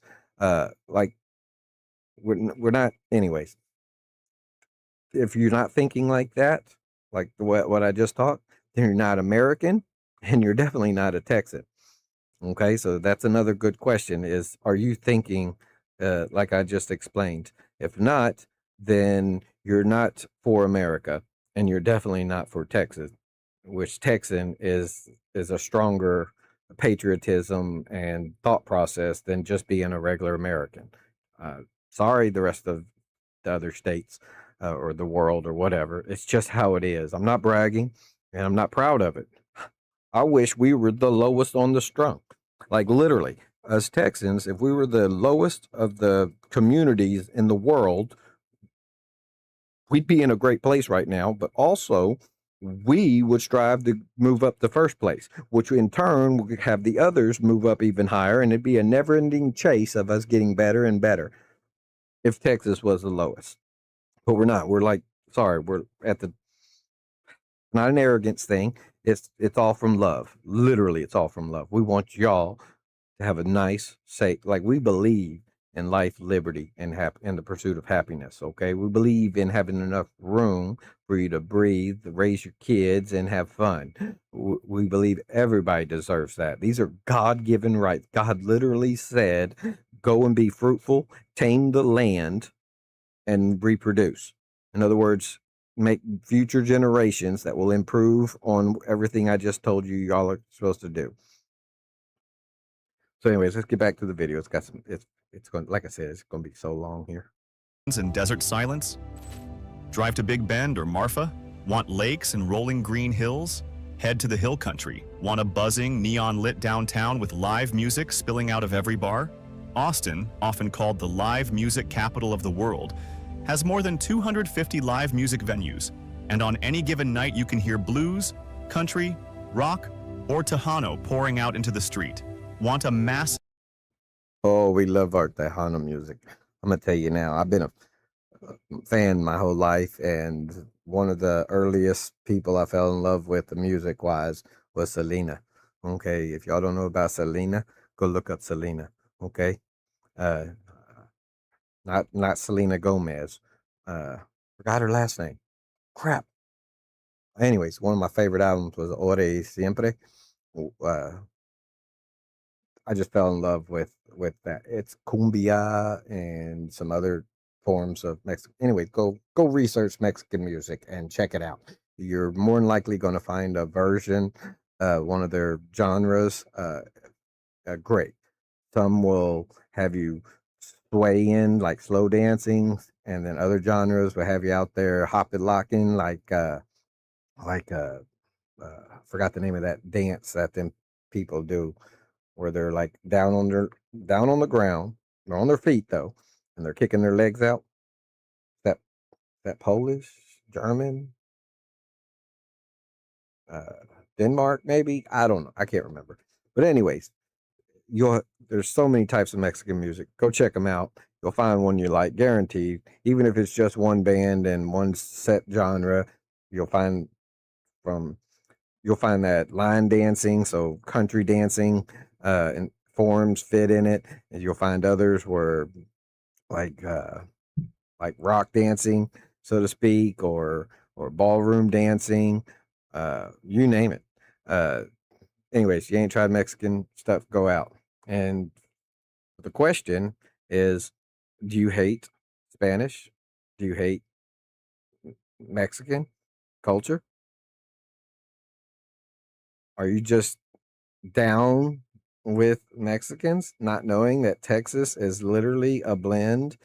We can call it a 1/4 blend. Texas is okay. It's a quarter Native American, It's a quarter white Europeans, it's a quarter black, and it's a quarter Mexicans. That is Texas. Like me growing up, my school was literally 1/3. Okay, so it was 1/3 what we called the whites all together, Jewish, yada yada, European, didn't matter, Irish, German, all them, 1/3.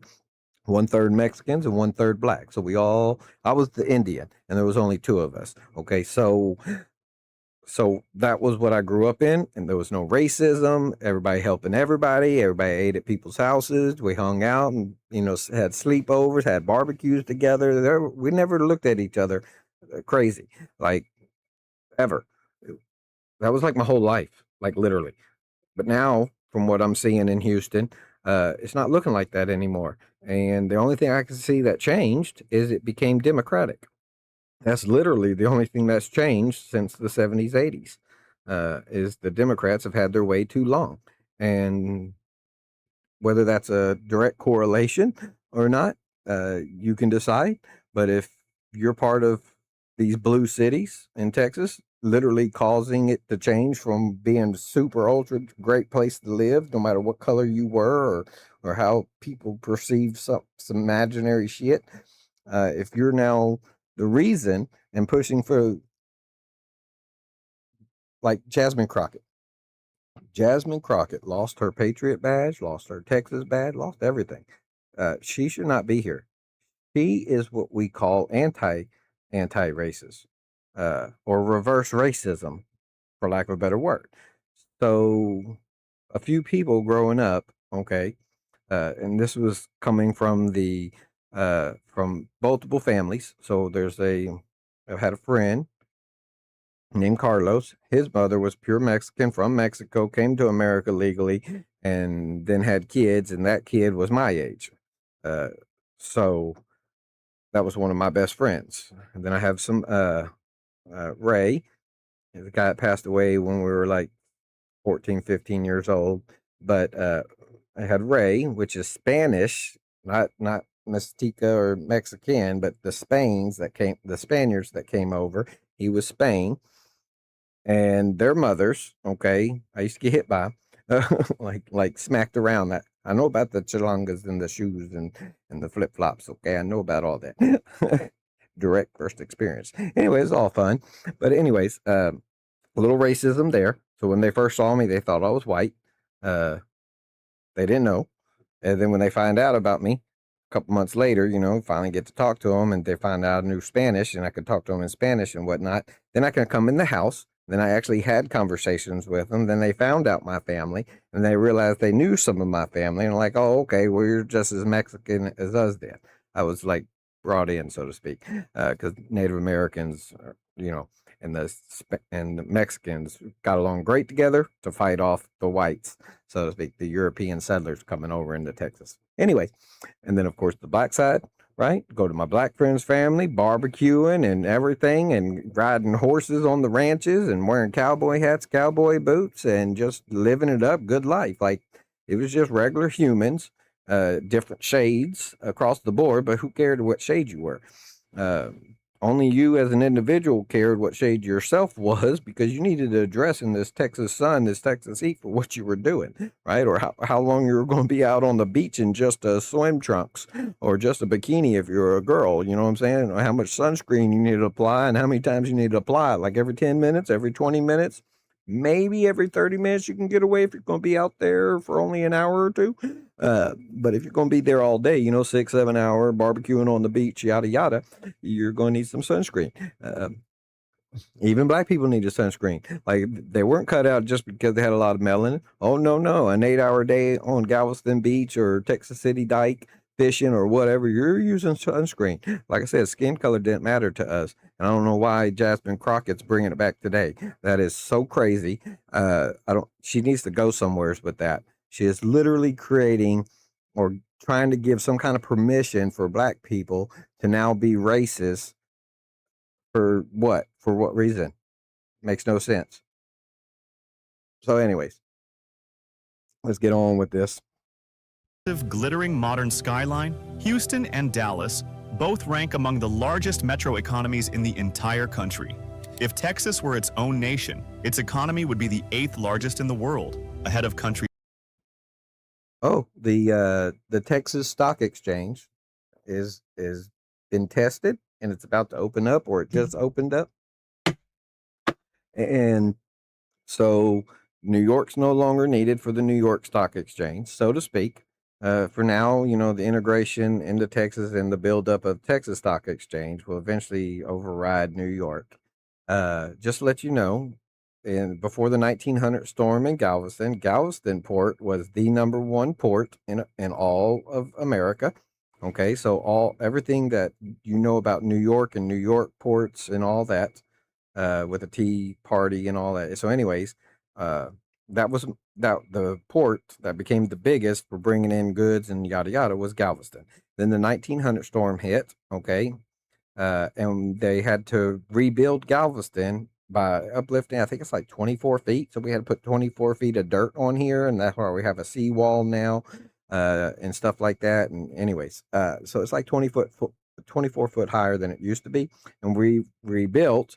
But the reason why the ports there are now only for like going on fishing trips or going on a cruise or whatever, and just exporting a few things, industrial wise.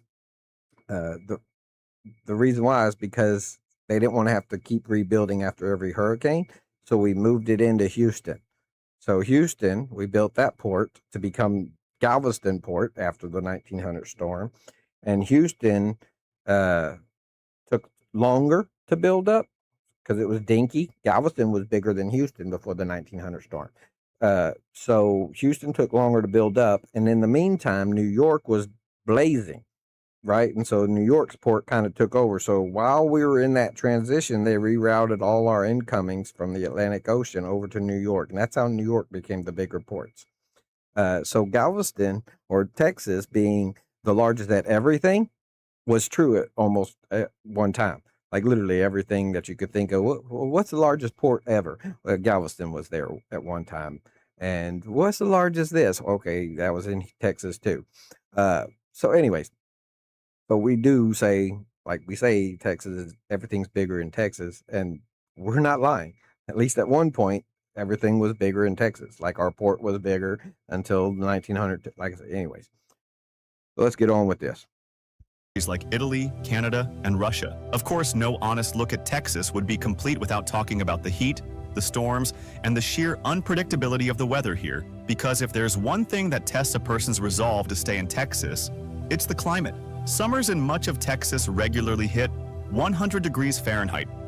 And in places like Death Valley's distant cousin, the desert towns near the Mexican border, temperatures have been recorded as high as 120 degrees. This is true. Where I live right now, in that lower coastal line, if you see Dallas, Fort Worth, El Paso, you name it, the ones that are just rightly above me, say 101, we're only a couple of degrees off. And I mean like 98, 99. And sometimes we're exactly the same. So if it says Dallas is 110, well, we're 110 too. So, and this guy will say for a couple of weeks, but it's almost all year round. Like our winter is anything below 74, because even when it's 74 degrees, the humidity and that heat together feels like a 90-degree heat in the UK or in France, uh, type stuff. So anything below 74 will feel like winter, or we call winter, and that only happens late in the year.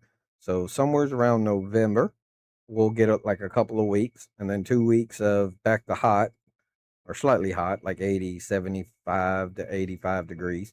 And then somewhere in December, it drops back down to below 74, uh, at any temperature below, all the way down to almost freezing.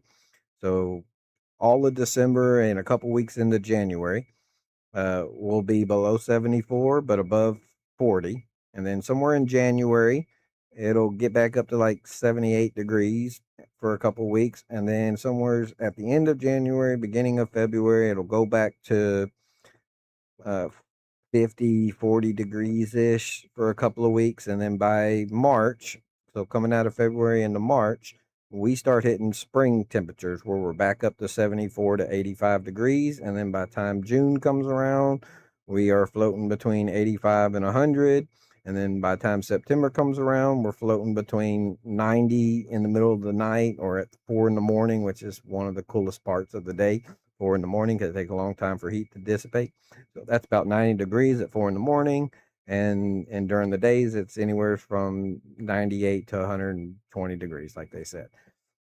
And so that's how we live all year. So if you're worried about hot temperatures and you're moving to Texas or you are a Texan and you're on the side of ACs going away like they did in the UK to save the planet but kill people, then you might not be a Texan.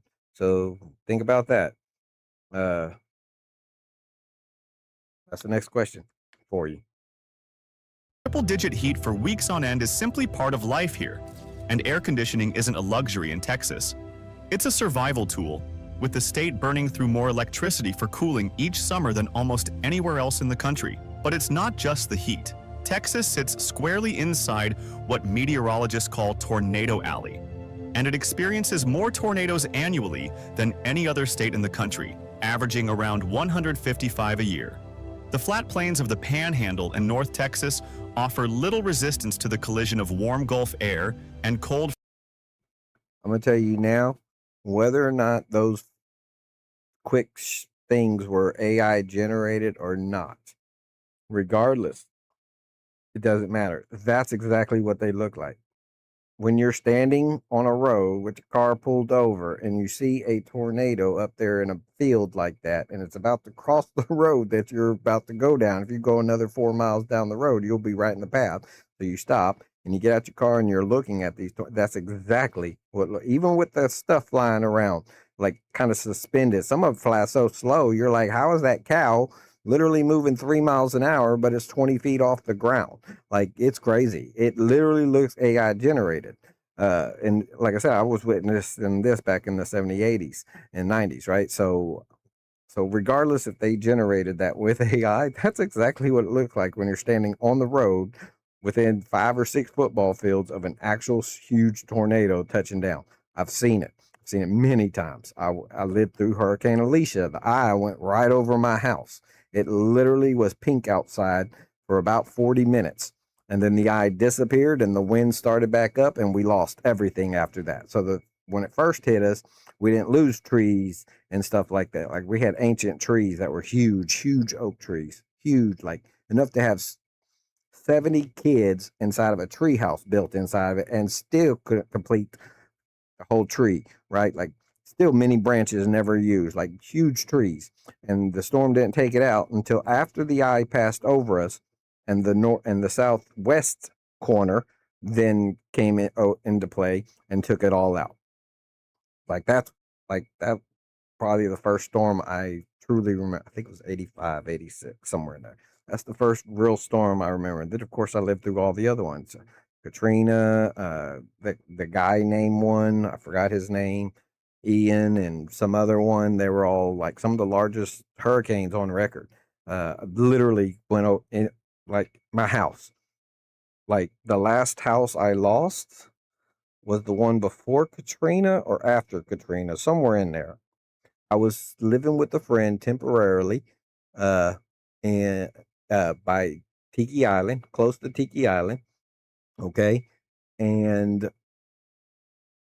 we left because that's low area, because that's right there where the canal is, or where the causeway is to get into Galveston. So the water, the Gulf of America, that's right there.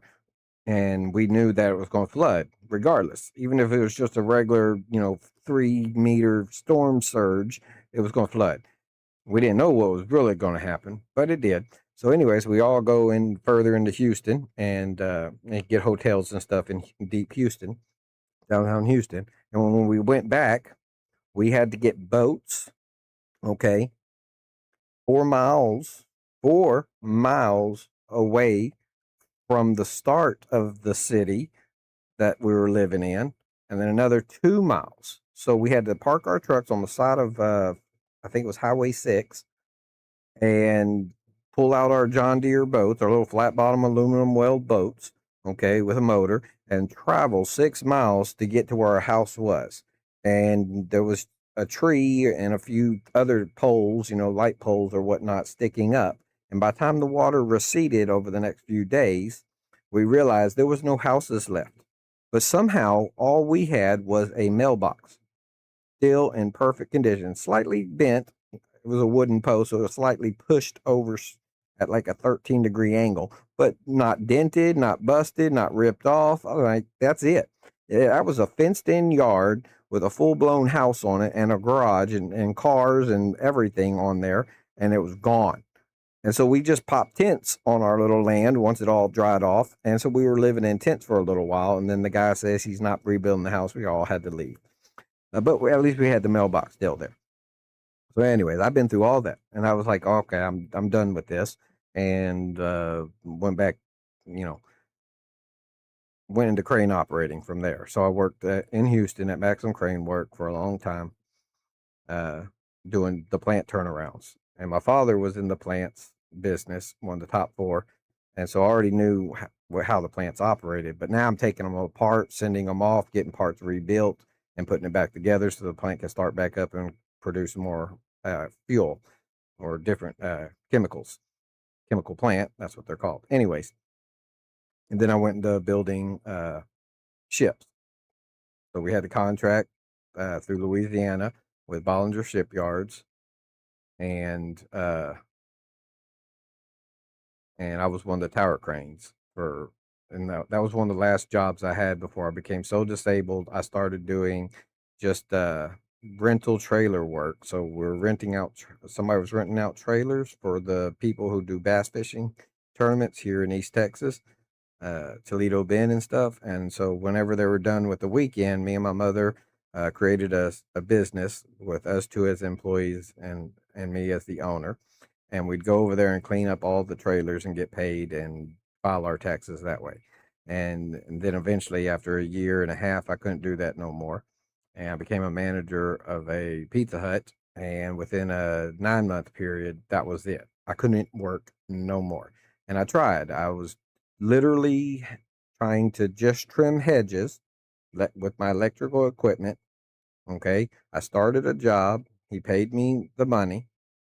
I ended up giving him half of it back because within a couple of weeks, I couldn't even run an extension cord from a plugged in wall, which we're talking about 150, 200-foot extension cords. I couldn't run it all the way out and then hook up the equipment and then start trimming. So halfway running the cord was enough to put me down for days. And so then it would rain with my cord out there because I couldn't roll it back up. Just halfway rolling, 75 foot of cord out, and I was done. My back, everything, pinched nerves, legs, non-existent. We're talking about should have been in a wheelchair, and I should have not have been doing that. But I just kept all the way to that point until now I can't do nothing. I can just barely go to the restroom with canes, and uh, I have to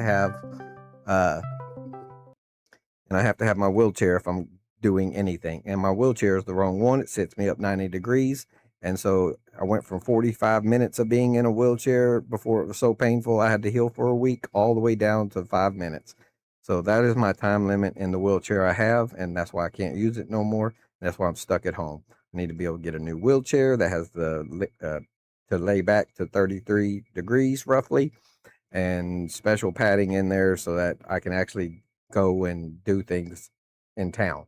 Uh, like when you renew your driver's license or pay your taxes at City Hall or go shopping at the store. Right now, I'm depending on all mail delivery for my food, water, everything.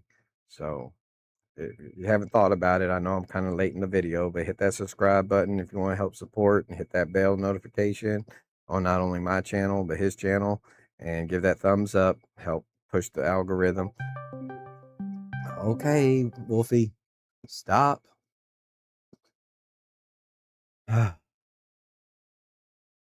Give me a second.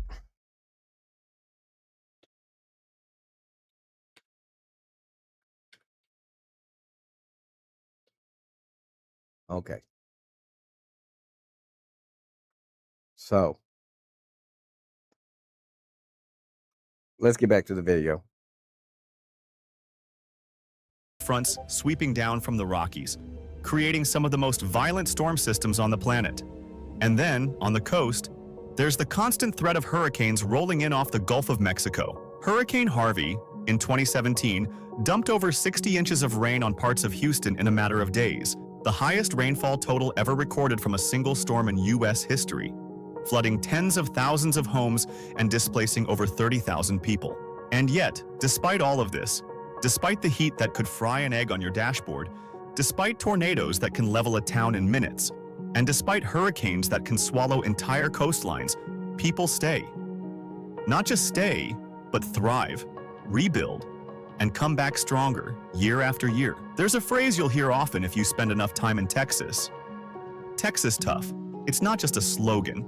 It's a genuine, lived ethos, born from generations of people who have weathered drought, flood, economic booms and busts, and disaster after disaster, and simply refuse to be run off their own land. Part of this resilience comes from the deep... Yeah, before he gets into part of the resilience, that Texas Tough is why we don't give permission to our government to take over us taking care of who needs taken care of. Okay?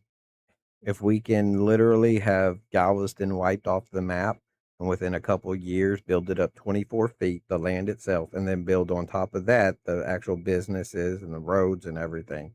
Okay, and we did that with no government help. We did that just as a community. Some of us left, okay? Some of the families left Galveston and decided to live in Houston or Austin or whatever to get out of the hurricane alley, so to speak, right?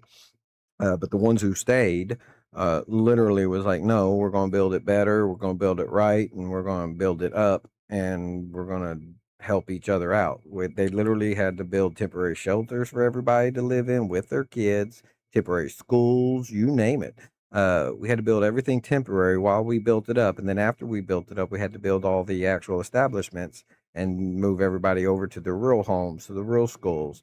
And so that's why we don't believe our government needs to be the socialism, Mondami, Minnesota, Michigan shit, okay? California. That's why we know they're going to fail, because that's not how you build a strong state. You can just look at Texas, look at this video, look at what I'm saying, listen to what I'm saying, and he's saying, and understand the mindset that you need to build America great, okay? Literally, we're not building it again great. We're trying to get it back to where we were. So the again kind of makes sense. But really what's happening is we have attackers. We have internal attackers, both from the Muslims here. Okay, I don't care if a Muslim in Arabia only beats his wife once every great while or whatever. He still got her trapped in a hijab where she can't cover herself up, can't leave the house without some kind of male family member, approved male family member, okay? So but our Democrats here have been captured through the ideology of kindness, okay, because that's America's weakness. We're kind. You can push us around because we're kind and we're thinking about being kind until we get to a certain point. And then at a certain point, we break. We either, I'm not talking about Texans now, I'm talking about people in general, so we can see it. Like, just look at what the blue states are and the blue cities. These are the people that broke the one way, and they're like, okay, yeah, let's get socialism through the government. Let's make the government take all the people's money, and then they get to choose what happens with it, and we can steal off the top. The Muslims here in America are literally using that.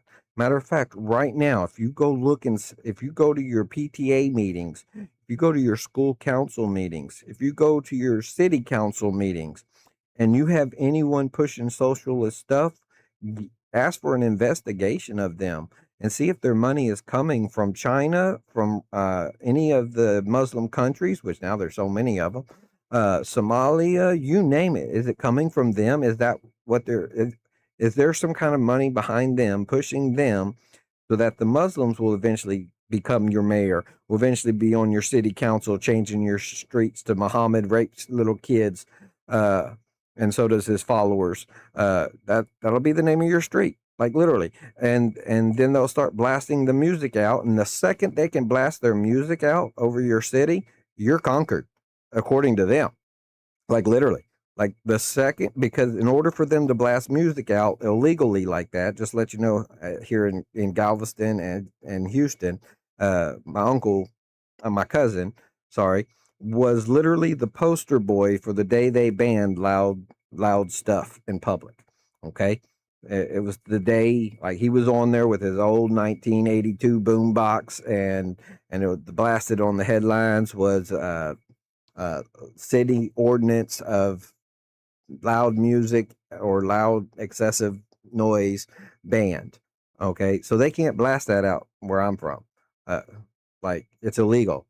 But if they become part of your city council and can change that rule, okay, and then they're blasting at 4 o'clock, 5 o'clock in the morning before the sun's even up, you're conquered. That means they're already in your city council and changed the rules, and nobody's going to enforce that. Which means if they're in your city council, they now have the police force captured, and they're going to change it to nothing to more Muslims. If they're going to call it a DEI hire, okay, when it's not, it's just them consolidating. Same one with the H-1B visas. You get an Indian guy who comes over, works a job at a company, becomes the hiring manager, the HR top guy, and then from there on, he starts firing all the Americans and bringing H-1 visa, his family and his friends over from India, and now they're going to fill in the whole position. Now they own the whole business, like literally.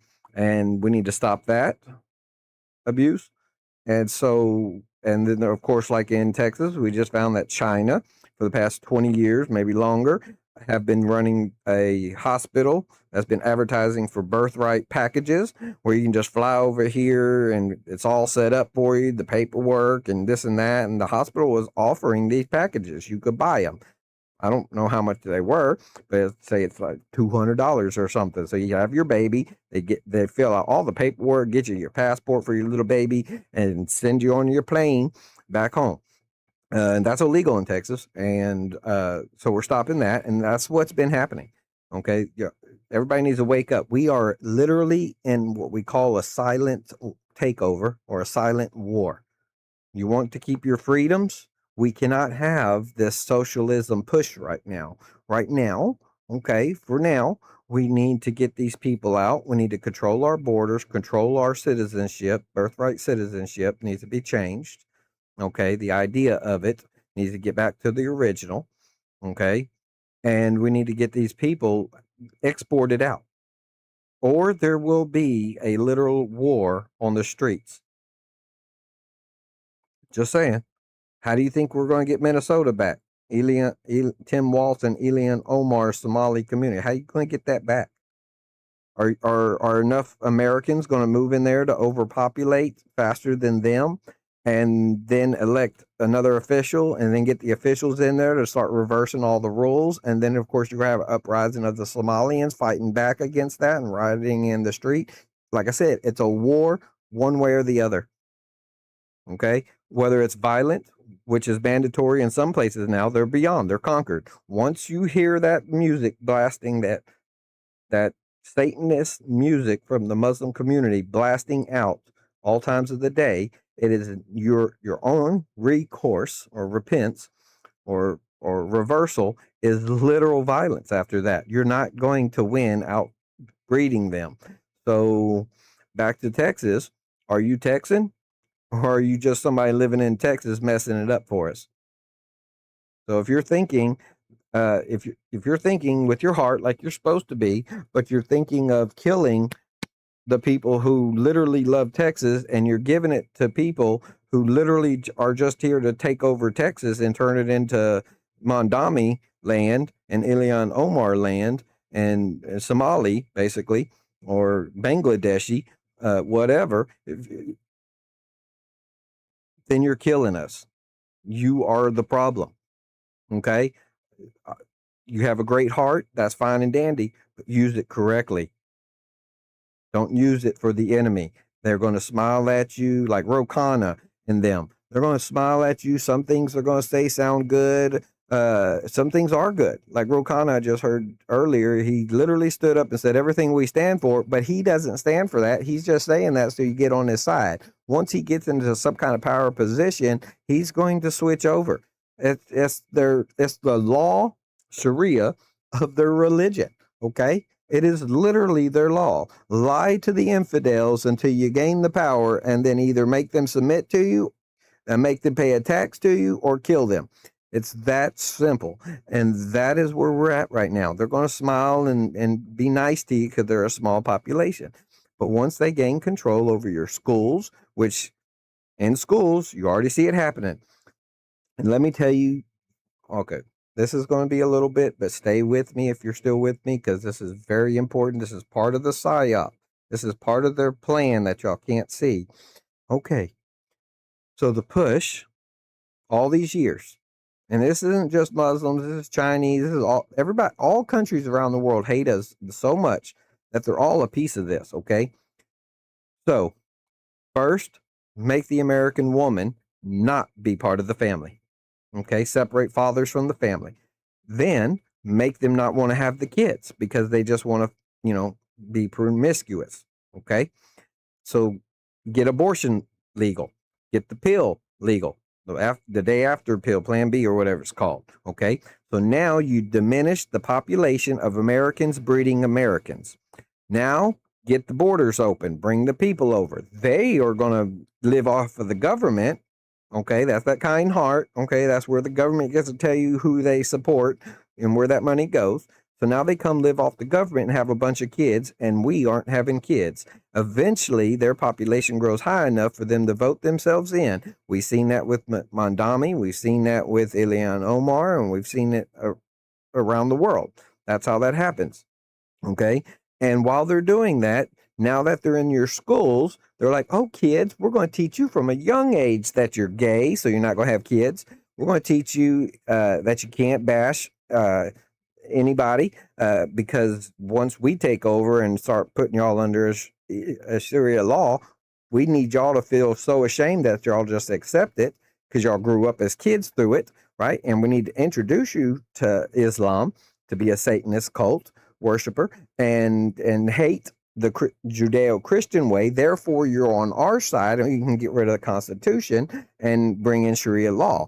And that's what they're doing to your kids right now. This is why it's very important that I know you have a good heart, but we need to stop this right now. We already had the past 20 generations, so millennials up are literally been going through this 100%. This is why our kids are going crazy right now. This is why they have no ability of taking responsibility for their own choice. Islam is about blaming everyone but yourself. And even when they're the evil they're doing, they still say Allah allows it. That's Satan. Satan allows you to rape white kids. Okay, over there in Britain, the 250,000 that the report came out on. Allah allows that because Allah says it's okay. Okay. Well, that's no different here in America. Okay. A law says it's okay that when they get to that point, that they don't have to worry about it because you can't say Islam is doing this. That's Islamophobia. Oh, Islamophobia is, all these words. You can't text message free speech no more. You're going to jail. It's too late then. Okay. They took over. So we need to literally get this to back to good. We need to pause everything. You need to pause your heart temporarily for those people. And we need to get back on the red page, so to speak, the red tide or whatever you want to call it, the Republicans. And we need to focus on the Republicans and what they're doing because there's some corruption going on in the backfields because these rich nations that want us to be destroyed is fighting on both sides, okay? They're putting money in the Democrat side and the Republican side and the independent side. Don't be lied to. Every side, they got money behind. And the ones that are progressing their thing faster is the Democrats. But they knew the Democrats were going to look like this eventually, where we can see they're terrorist and crazy and fighting for all the wrong reasons, right? And so eventually they know we're going to do something about Democrats and that way of thinking, the terrorist way of thinking. And so they've already been spending all this money on these Republicans and independents. So no matter who you pick, Okay, only a few people are saying no to these people, and we need to get on the Republican side for now and fix that in the background. Like put some laws in where we can't take money from these organizations. If you're funded any money from China, any money from Iran, Iraq, Qatar, United Arabs, Turkey, blah, blah, blah, you name it. If you're not funded by pure American based companies and American people that live here in America, not ones that live overseas but hold a dual citizenship, we're talking about real Americans here. If you're not funded by them, and we kind of need to get down to our state. In other words, if you're not a full Texan, you can't send money in for someone running for Texas governor or even a city mayor or even a police chief. Okay, they need to be 100% Texan, supported by Texans for their campaigns, and that's it. And we need to have some kind of filing system or ability, looking glass, so to speak, to see the funds coming in, and it has to be reported openly to know who's running and how they're backed. Basically, get back to grassroots elections. Okay, grassroots where people are donating $50 here, $75 there, type shit. Not 1.2 million, 17 million coming from this guy named Juan Hu or coming from Muhammad Al Basidi or whatever. No, we need to get back to, and that'll help us get our stuff in check. But the exportation of these people that are already here, second generation, third, doesn't matter. Okay, they're literally, this is the one time that what your father did can be pinned on the kid. So your father came over, your mother came, whatever, illegally, and now they have a bunch of kids here, but they taught those kids those same values of breaking the law to get your way. You can see that. That's why we're having these teen takeovers. That's why we're having this crazy violence outbreak of the young generation. It's, once again, they're being taught that America's bad in their schools due to these people taking over secretly. Okay, and it's all because they're using your heart against you. The Bible says that. The Bible says evil will use your love against you. Matter of fact, I think it was the Green Mile. Coffee said that. He was crying in the movie where he says that the guy who killed the two little girls, the reason why he was on the death row, the guy used their love against them and it killed them. That's how he killed them, was using their love against them. Like, if you say anything, I'm going to kill her. If you say anything, I'm going to kill your sister. And then he ended up killing them anyways. And that's exactly what's happening to us. Y'all need to open y'all's eyes. All right, sorry for the long rant, but it's very important. Okay, us Texans feel like this, and we can see it happening. And like I said, they got some kind hearts, so we need some people, kind of like me, who can understand the situation. I'm not running for anything, guys, but these are the kind of people, how they're going to talk, how I'm talking is what you're looking for. And you need to make sure that if you get them in an office, okay, they're actually passing those rules. Because I voted for Obama the first time because he talked exactly, close the borders, do this, do that. But in his first 4 years, he actually didn't do those. He did the opposite of what I voted him for. That's why I didn't vote again. I didn't vote the second time, and I didn't vote for Biden for the same reasons. He wanted to go back to what do you call it? But now Biden was open about it. You know, at first, before he got elected, he was like, yeah, let's close the border. The second he got elected, he was like, no, let's bring more people in and just give them free reign of everything, like all the money, basically. And so, anyways, let's get back to the video. Sprawling history of the state itself. Long before Texas was Texas, it was home to dozens of distinct indigenous nations, including the Caddo, the Comanche, the Karankawa, and the Tonkawa, who thrived across these plains and forests for thousands of years before European contact. The Comanche, in particular, became renowned as some of the most skilled horsemen in world history, dominating vast stretches of territory throughout the 18th and 19th centuries, controlling a region so large it was sometimes called Comancheria, stretching across what is now Texas, Oklahoma, New Mexico, and parts of Kansas and Colorado. When Spanish colonizers arrived in the 1500s, they found a land far harder to conquer and settle than they expected, met with fierce resistance and a brutal, unforgiving climate that crushed mission after mission. It wasn't until the early 1800s, when American settlers began moving into the region under Mexican rule, that the population of Texas began to swell. All right, quick little lighthearted note. Spain, so when I say Spaniards, Spain people came over, they found it hard to take over Texas because of the weather. Uh, kind of, yeah, a piece of it, yeah. But really, because of where they're from, the only hardships they ever really had to deal with was the ships themselves that they had to sail to get here. Okay. And so their whole life and their whole generations before were not tough at all. I'm surprised they made it to Texas from Florida. They had to go through the swamps and the alligators and you name it. Like, I don't know how they even made it here. But when they got here, there was no way pansies like them was going to make it here. Not without living here and for generations and figuring out how to live here. And then maybe you could, but by then you're a Texan and you don't want, anyways. So that's why they had a problem. Uh, that's why they couldn't hold on to it either. They weren't thinking like like before Texas was Texas, the people here in this area were already Texan, so to speak. We already had these mindsets like this. Like I said, it's Mexican, blacks, and Native Americans, and some Europeans eventually joined in and fit with the rest of us and became Texan, and that's what makes up Texan. That's the important part. Okay, and we love all cultures, like literally, we love people. It's actions that we don't like. Okay, we don't judge people; we judge actions. So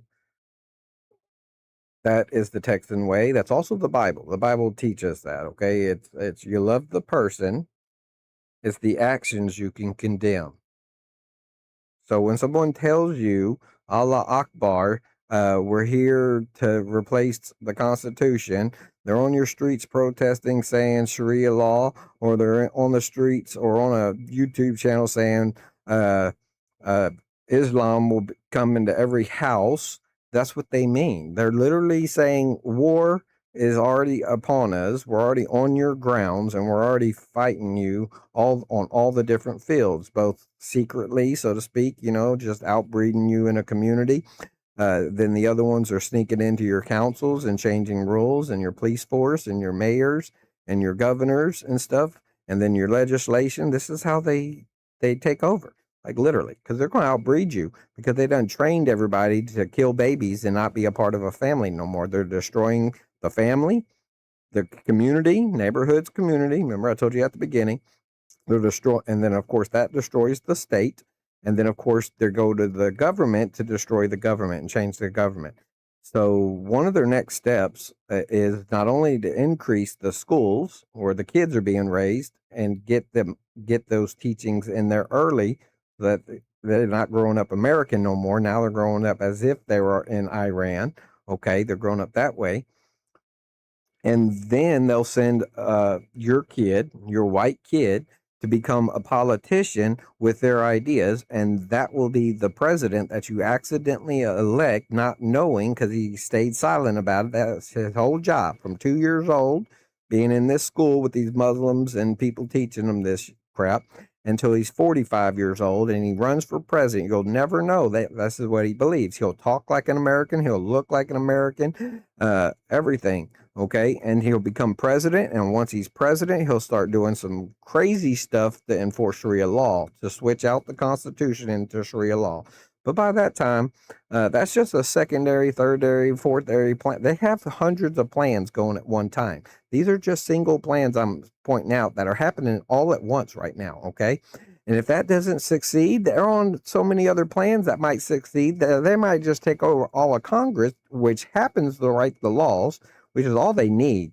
You don't need the executive branch, the president. The executive branch has the power to enforce the laws that the legislative branch, Congress and the House, Senate, okay, literally they write the laws. So all they need is to get congressmen and House members in there strong enough to change the laws, to build the laws from scratch and then put them into play. And they can do laws that literally doesn't have to erase an old law of constitutional or whatever. They can just say Sharia law is now the law of the land, pass it through Congress or the House, and then pass it through Congress with all the members they have in there that are on their side, whether they look like Americans or look directly like Muhammad or whatever, or Rokana. Okay, doesn't matter.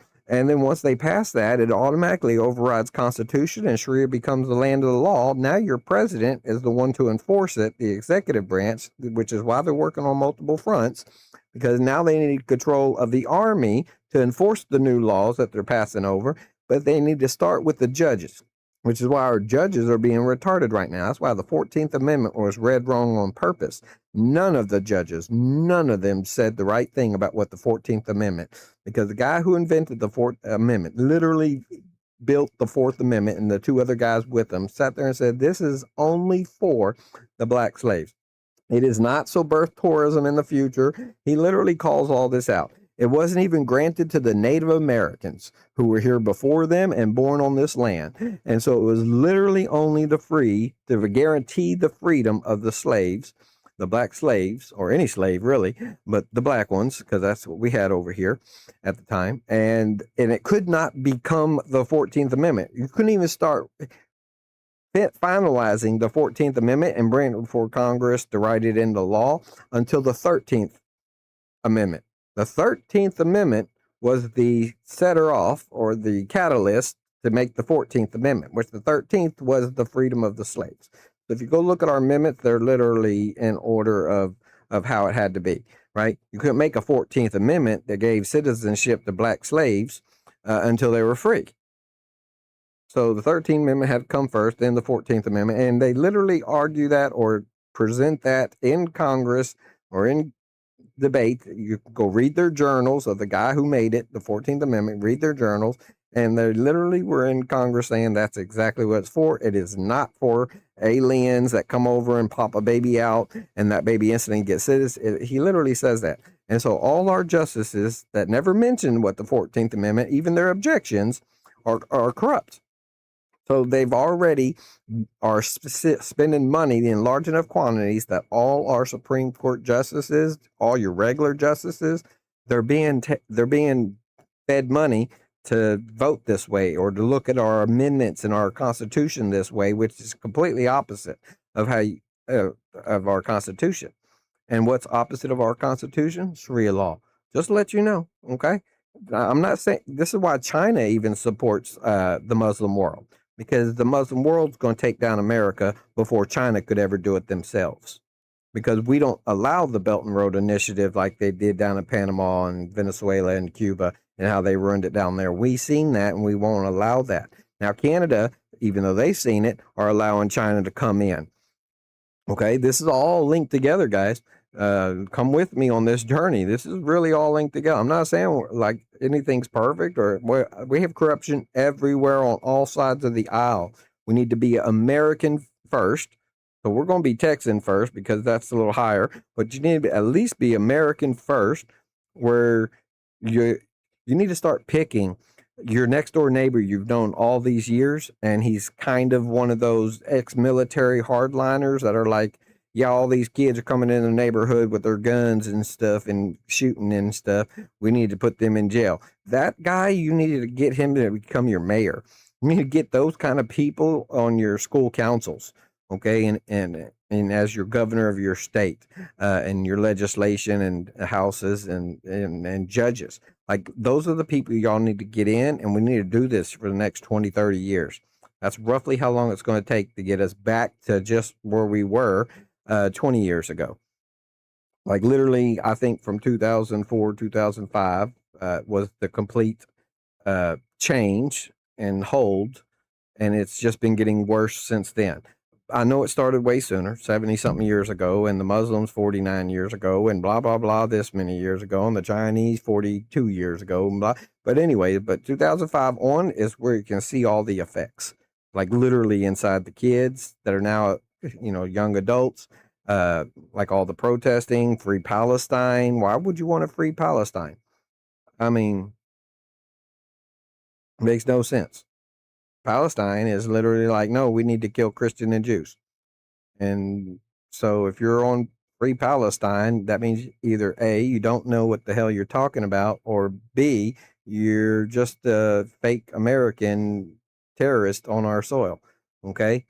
You're definitely not Texan if you think that way. And unfortunately, like I said, Houston, Dallas, Fort Worth, yada, yada, We have these mayors and these councils and these city school PTOs and all this stuff that are literally being funded by these terrorists, and they're on the terrorist side because as long as you hand them money, so they're paid mercenaries for the terrorists. And it doesn't matter if it's China, Iran, Muslims, blah blah. It doesn't matter. They're all terrorists, and we need to fix this. And that's what we're trying to do. So let's get back to the video. Like I said, it's going to be a long one, guys. Stick with me. Tensions between these new settlers and the Mexican government eventually exploded into the Texas Revolution in 1835, culminating in the infamous Battle of the Alamo in San Antonio, where a small garrison of Texan defenders, somewhere between 180 and 200. If you ever see the orangish yellow flag with the cannon on it, it says "Come and take it." This is it. Okay, this is where that flag was invented at the Alamo and was flown, and they did. They came and they took it. And just to let you know, Texans were so mad, so upset, so hurt, so to speak, that it happened that we went and took that back. I think still to this day we have that cannon somewheres on display somewheres, or it might not be on display no more, but we have it. So they came and took our cannon from us from the Alamo and killed us, and we came back and we destroyed them in a couple minutes, like literally it wasn't even a half an hour. And so we won our independence back again, and then we set up a, let's call it a Delta Force style mission where we snuck in and got Moderno. We literally did that and we got that cannon back because it was a symbol of something that happened. They took it from us and defeated us, and they thought they were above us. Okay, they thought that we were lower than them. So we took that back for a reason. Just let you know that's that mentality the Muslims have right now. Okay, the second they're your mayor. They're on your council for your city to make decisions and zoning laws. Shit. The second they could change the easiness of building more mosques and actual enclaves where they teach everybody inside a certain area. They never learn any American stuff. They only learn Somali / Iranian, Qatarian, Islamist stuff their whole life. So they grow up not knowing American laws, not knowing their own rights. They only know the Sharia. And then eventually, like I said, they become mayor, and now you lose your whole state, like Minnesota, or you lose your whole city, anyways, like New York and certain cities in Minnesota and Michigan. And just to let you know, the woman in Seattle, Washington, the mayor, okay, y'all need to get her out of there and go Republican. Like seriously, y'all are dying, and she is the one killing it. Okay, she is literally operative against America, 100%, 100%. Don't let her apologizing for what she just got caught doing sound like a real apology. All she's trying to do is stay in her spot so she can keep getting the money from these people feeding her this money so that she can push it toward taking over America. Okay, don't let it happen. Uh, Literally, and you're going to find that it's women, okay, that are siding with the terrorists more than anything. And when I say women, I'm talking about all of them, including the fake ones. Okay, so we need to get our, not hate to say get our women in check, because we already lost them. Just to let you know, they grew up in this whole situation that I explained. They already grew up in the psyop, right? They've already been taught.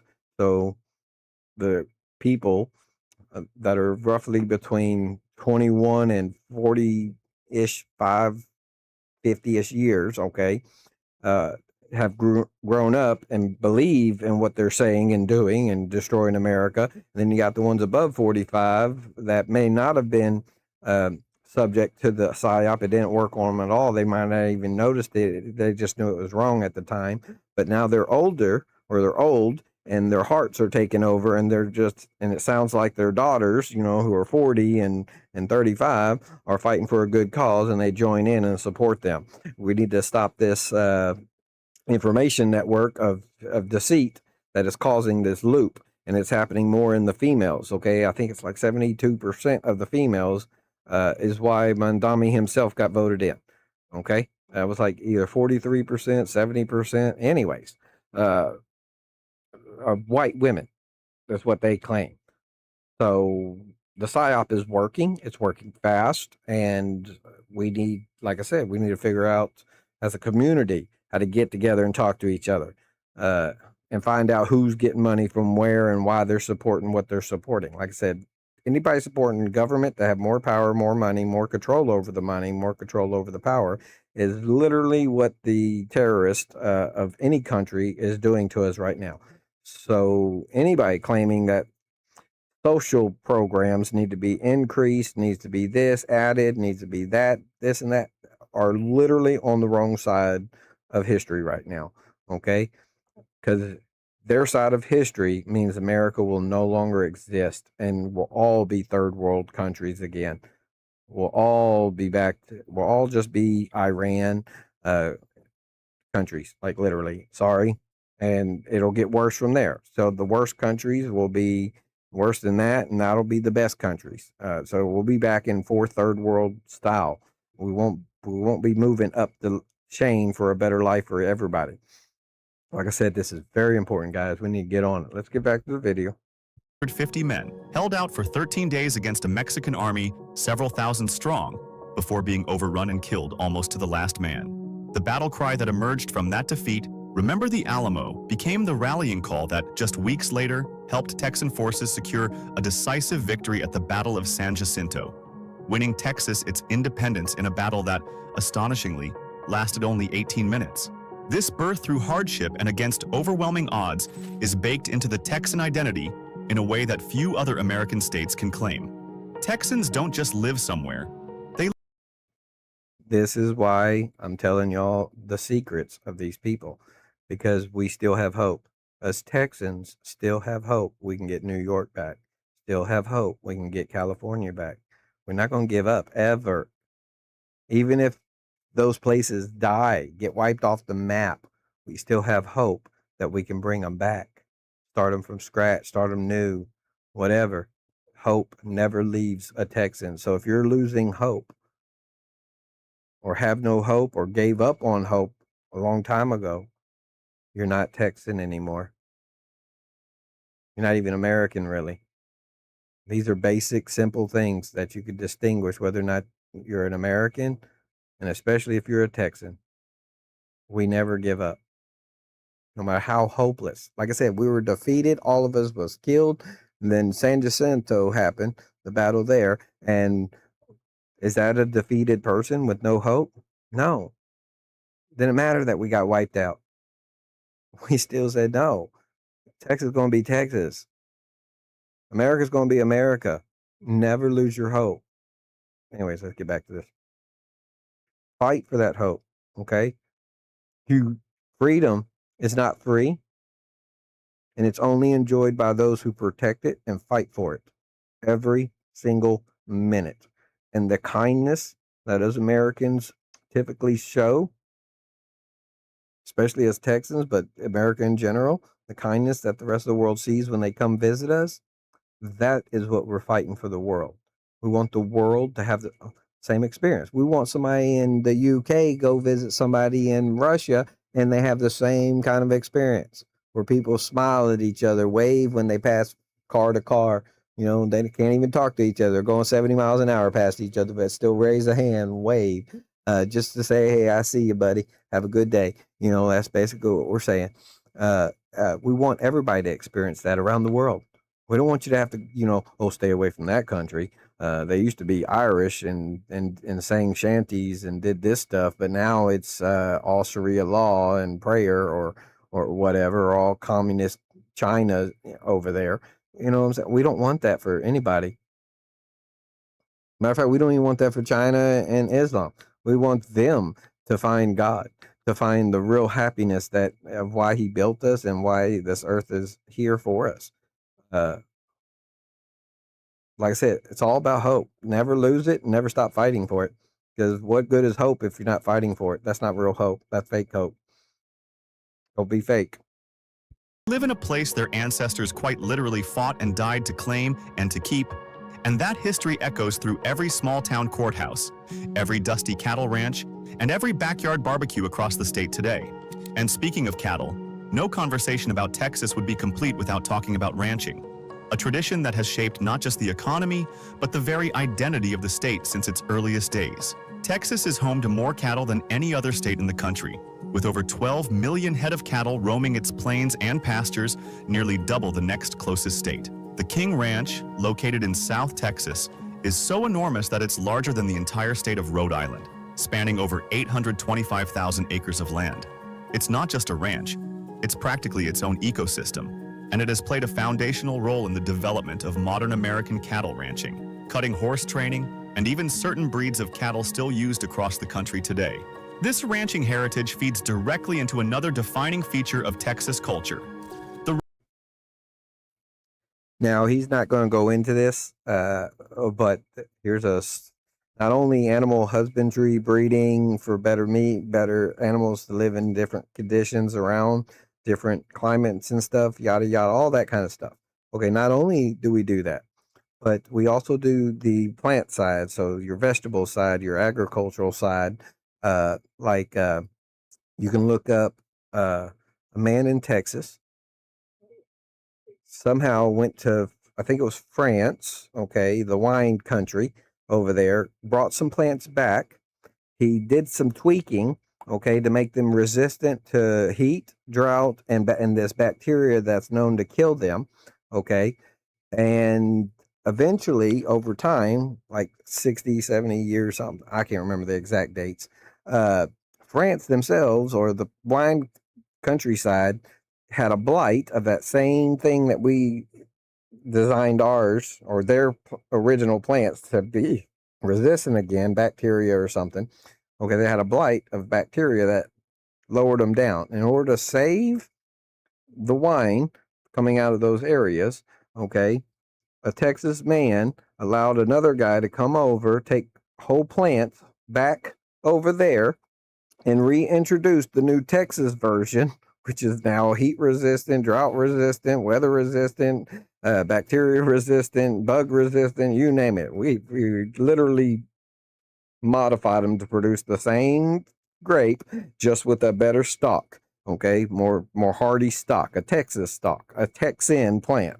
So the wine today that everybody drinks from those regions is coming from a Texan's plant version of the original. It's just hardier and produces the same fruit. I think it produces slightly larger, just slightly, like 7% or so. Anyways, you can go look it up and get the whole history on it. It's a fun read. Let's get on, because he doesn't mention this at all. And think about that. That's what Texans do. This guy literally was like, hey, let me take these plants back because I want to work on them. And then just happened to be generations later that he passed it on, son to whatever, that y'all had this problem that we literally designed for. And instead of saying, no, we'll just take over wine country because we're already growing the whole vineyard here, we'll just transfer it from France to here to buy that kind of wine. Instead of doing that, we sent them back with enough plants to restart the whole business over there, and y'all still say it's from there. It's not. It's from Texas now. But we don't care. We want y'all to get the credit for it. That's fine. Y'all do that. But history is history, and anyone can look it up. Just people are ignoring that. So anyways, this is the stuff we like to do in Texas because we're interested in just figuring it out. And then when people need that help that we figured out, we're glad to help you out back. So anyways, a kindness for a kindness. Because at the time, those plants, I don't think were supposed to come out of y'all's country. But somehow that Texan talked somebody into it. And then he sat there breeding them and building up literally a whole orchard until finally he got the right plants. And he was literally producing grapes and wine himself. He just couldn't say it was whatever. I forget the name of the special wine from that area. So anyways, let's get back to the video. Rodeo. The Houston Livestock Show and Rodeo is the largest rodeo in the world, drawing over 2.5 million visitors every year and contributing tens of millions of dollars to local charities and scholarship programs. For 3 weeks every spring, the entire city of Houston transforms with concerts, livestock competitions, carnival rides, and some of the best fried food you'll find anywhere in the country, all built around a celebration of the ranching and cowboy heritage that built this state from the ground up. Of course, modern Texas isn't just about cattle and cowboy boots. it's also a booming hub for technology, business, and innovation. In recent years, companies like Tesla, Oracle, and Hewlett-Packard Enterprise have relocated their headquarters to Texas, drawn by a combination of zero state income tax, a lower cost of living compared to coastal tech hubs, and a famously business-friendly regulatory environment. Austin, in particular, has earned the nickname Silicon Hills, with its tech sector growing so quickly that some neighborhoods have seen housing prices double within a span of just a few years. This influx of new industry and new residents has turned Texas into one of the most economically dynamic states in the entire country, all while somehow still managing to hold on to its small-town charm, its slower southern rhythms, and its deep cultural roots. It's this exact mix, the old and the new, the rugged and the refined, the cowboy boots alongside the tech campuses, that makes Texas feel less like a single place and more like an entire world unto itself. You can spend a morning horseback riding through hill country canyons, an afternoon walking through a gleaming downtown skyline, and an evening eating brisket at a roadside smokehouse that's been family-run for 4 generations, all without ever leaving the same state, sometimes all within the same county. And maybe that's the real answer to why people stay. It's not just one thing. It's not just the food, though the food alone could convince most reasonable people to never leave. It's not just the land, though the sheer diversity and beauty of the landscape, from desert mountains to piney forests to wildflower-covered hills, would be enough reason on its own. It's not just the people, though the warmth, humor, and hospitality of Texans is something that genuinely seems to catch newcomers off guard, again and again, in the best possible way. It's the combination of all of it, layered together with a deep, almost stubborn sense of pride and identity that runs through nearly every person who calls this place home. Texans don't just live in Texas, they believe in it, the way you might believe in a friend, a family member, or a cause. There's a reason the phrase, "don't mess with." See, that's that exact thing of hope with action behind it, right? That he's talking about. And there's a confidence that we have because of that. That confidence, matter of fact, it's the difference between hope without action or no hope with giving up, right? So if you have hope, you need the confidence to know that even if something is completely wiped out, like when we lost the battle, or if we lose a state, or it's overran, or whatever, or taken over, whatever, or even if y'all's country has got problems, or World War I, World War II, whatever it is, no matter how bad it is, we have hope and we have the confidence that we will go and do everything we can. Put it this way, if World War II didn't invent a way to stop it sooner or whatever, we would have kept sending every single man. And if you look at your statistics of how many people came out of Texas alone and went over there and died and never came back, little less the ones that did come back, you will see that we Americans and Texans, so Americans in general, sent everyone over there and replenished the lines over and over. We were going to go down with y'all. That was the only way we were going to lose any of the wars we're in. Okay, it doesn't matter today, past, whatever. The second America started going into wars, we went in with everything, with the hope and the confidence, all the way to the last second. Okay, that's how you have to look at everything. That is life in general. So it's not arrogance, okay? I know I've played around with the video saying why we're arrogant and whatnot, because we're not arrogant. We're not just believing that we're better than people or whatever. We don't even believe we're better than people. We believe everyone is the same way. Y'all all have the potential for action. Okay. So once again, goes back to the person. The person is equal to what I've been saying, regardless of what I said about Texans or other places. Okay. So the Texan level that I've been talking about, all people are that. Not need to become it, not maybe one day in the future breed it into your lower family members. Not, no, your past people, your present people, and your future people are already that. What we're about, or what we see for the rest of the world externally, is that the actions need to take place now. Period. Okay. And y'all need confidence for that. The more confidence you get, and the more you're like, I'm willing to literally lay my life down to make this dream, this whatever reality of reality. And if I have to die to do it, then I might as well go all out for it. Because if we all die and lose this battle anyways, then the world turns into something you don't want to live in anyways. You have to have that kind of mindset. You either go and get that kindness world, that safe world, that trust society world, that world where people are welcoming and barbecuing and chilling and loving each other. And if somebody needs $10,000 to go to college or whatever, y'all get together, pull it all together, $50 from each family member or each neighbor or neighborhood, $50 from here, and boom, you got enough to send them to college for 4 years or whatever. Or let's say they want to go specialized field, they need 12 years of college to become a ER surgeon, emergency surgeon, or whatever, veterinarian, you name it, whatever they want to be.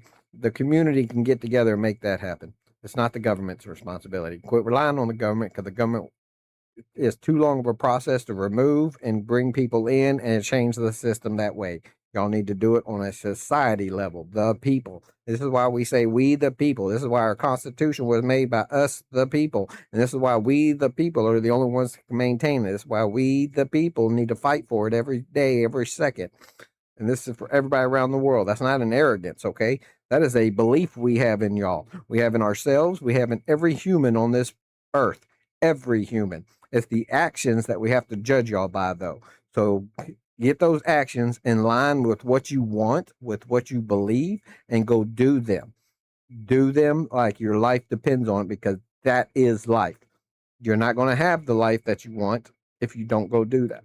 You need to do it in everything. I don't care if it's a mundane job flipping burgers at Burger King. I don't care if you're an anesthesiologist that only works on presidents and when they're under emergency surgery. I don't care what it is.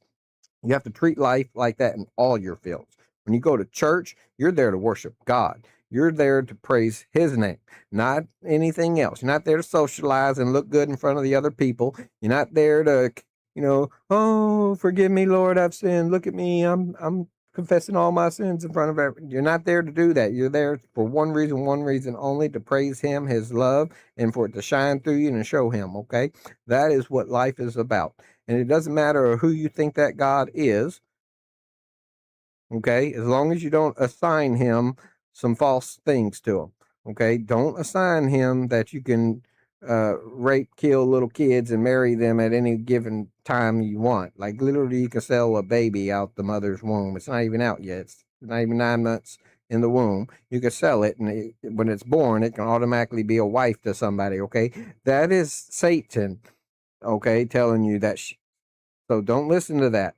Know what is good by what the actions are, and do what is good. Show that you're good by your actions. And you have to literally stand up for that. And there's going to be a lot of times, especially in today's world, that you're going to have to physically stand up. You're going to have to look people in the eye and say, no.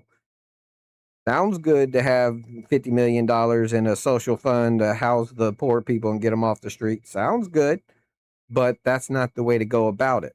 Know the confidence in yourself that if y'all choose the right actions as the community, y'all can get those people off the street and y'all control the money. It's the community, it's the families working together. You see what I'm saying? Now y'all report to yourselves. You don't need an inquiry. You don't need an FBI to come in and raid your city and look at your mayor and their background. Y'all already know each other. Y'all are all pitching in $50. So nobody's controlling. Nobody's like, oh, I put in $1 million. Y'all only put in 50. Therefore, I get to say who gets this grant to go to college. No. Y'all put it in a fund and y'all are putting it in for that person. And each time y'all put money in for the next person. And y'all know exactly who's getting it, where the money's coming from, and what the values are being supported. And y'all vote those kind of people into y'all's elections, okay? tell your neighbor, hey, you're going to be our next governor. And he's like, I don't want to be your governor. No, you're going to be it. Get in there, learn the job, and listen to the community. That's it.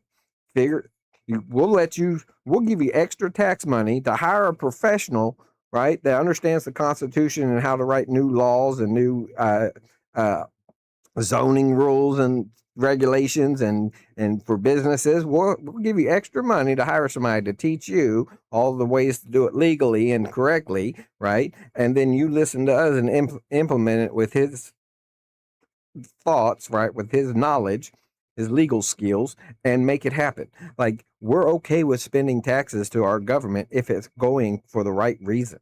So we don't care if we get a dummy in there and he has to rely on, how to write these laws properly so they fit the Constitution and doesn't do whatever. We'll allow you to spend that money for that guy, right? For an aide or whatever that knows what he's doing. He could be 200,000 a year because he got 15 degrees and went to college for 27 years and has all these master's degrees and doctorates and stuff. We don't mind paying the high price for him to tell you, my neighbor, who I know for a fact is American / Texan or whatever, and it's going to do the right thing in there. We don't mind that.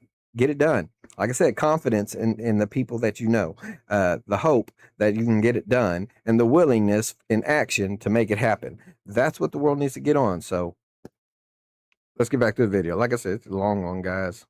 Thank you for sticking with me if you had. Just to let you know, in the future, I'm going to try to incorporate some questions on the Discord. I have a special Discord I built. I haven't unlocked it to the people yet because it's only for paid members. Sorry for you guys. I will work something out for the people who are just subscribed, like, and comment, and hit the thumbs up button and the alert button. Okay. So in the future, for the free people, when I go live, instead of what I'm doing now, which is unlisted, and then I finish the video and then I put it as published, and then y'all get to watch it. In the future, when I have actual members and free people that are subscribed to me and some paid members, because I got to have money to even ship it. I don't have a car to get to the 45 minutes away from me post office. That's how far I'm out from town. But I don't have a car to drop it off or even pay for shipping, right? So I can't do nothing right now until I get that kind of money in the house. And that's a little over $2,000 I need just for the truck to be fixed. And so anyways, and then I need a wheelchair, and that's another $1,000 like literally.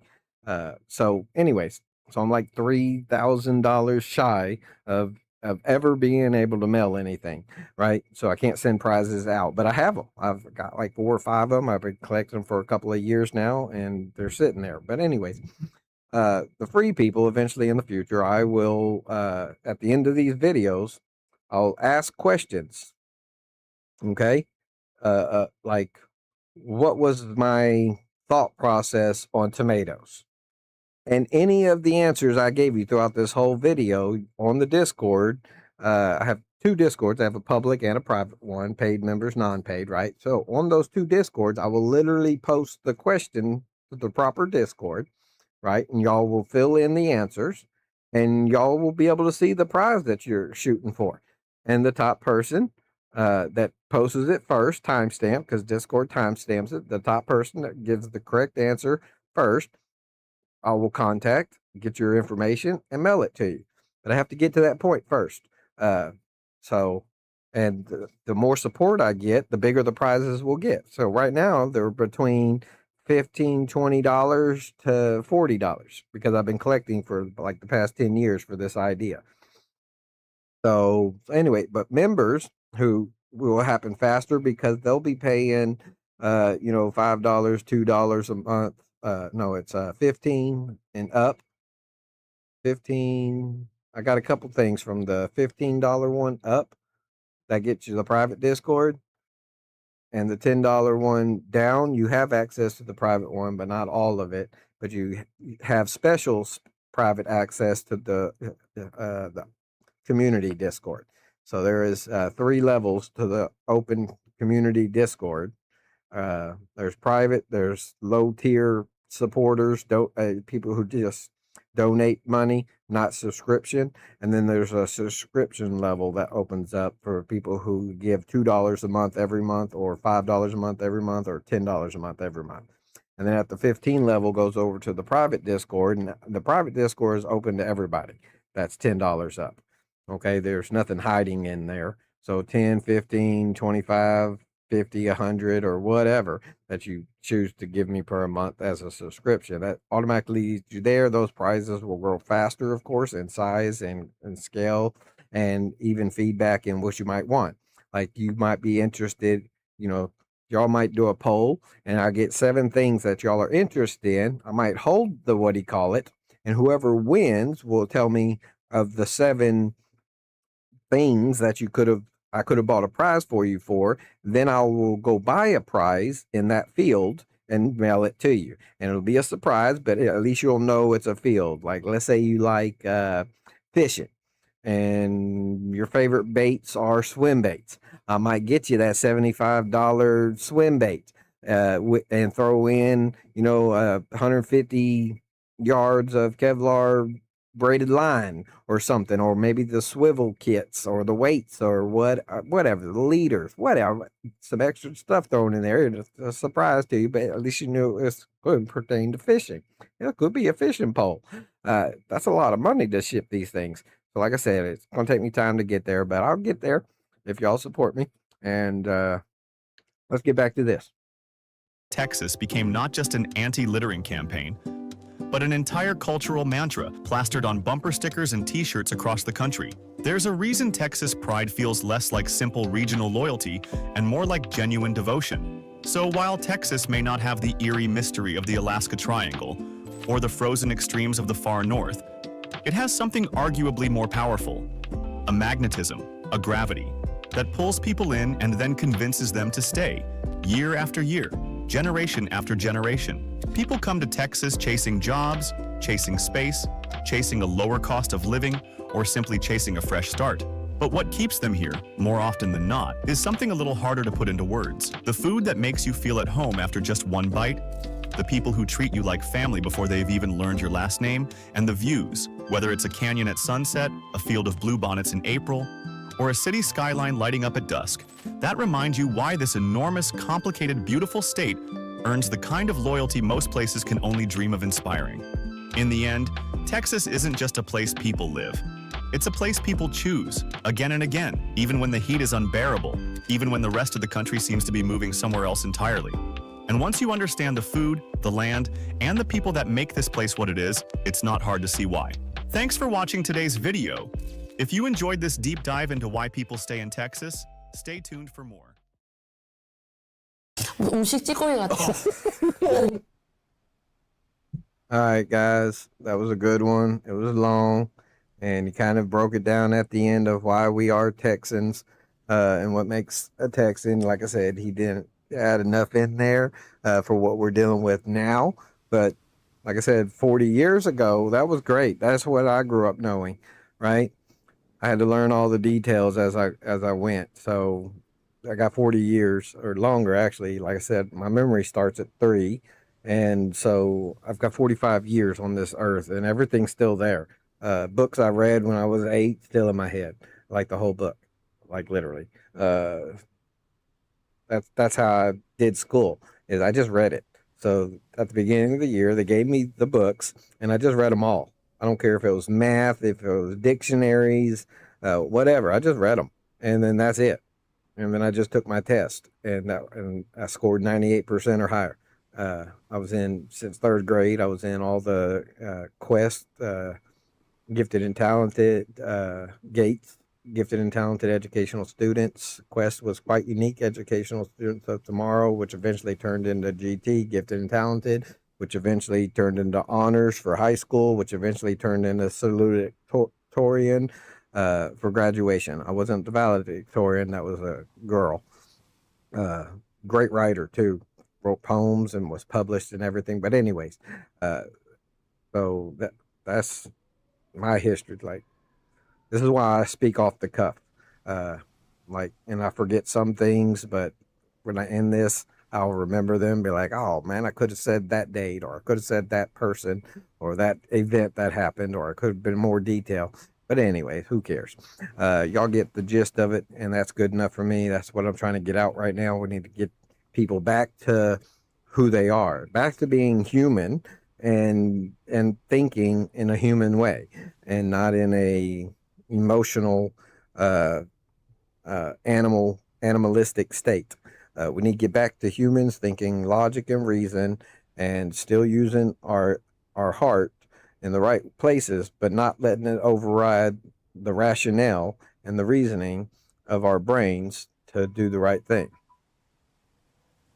So once again, thanks again to the donor who gave me all this mic stuff so y'all can hear me crystal clear in this setup. Hopefully I did some tweaking and all the sounds are more level and at the right level so you don't have to turn it up too high and then it be too high. So I'm going to go ahead and end it on that, guys. Love y'all.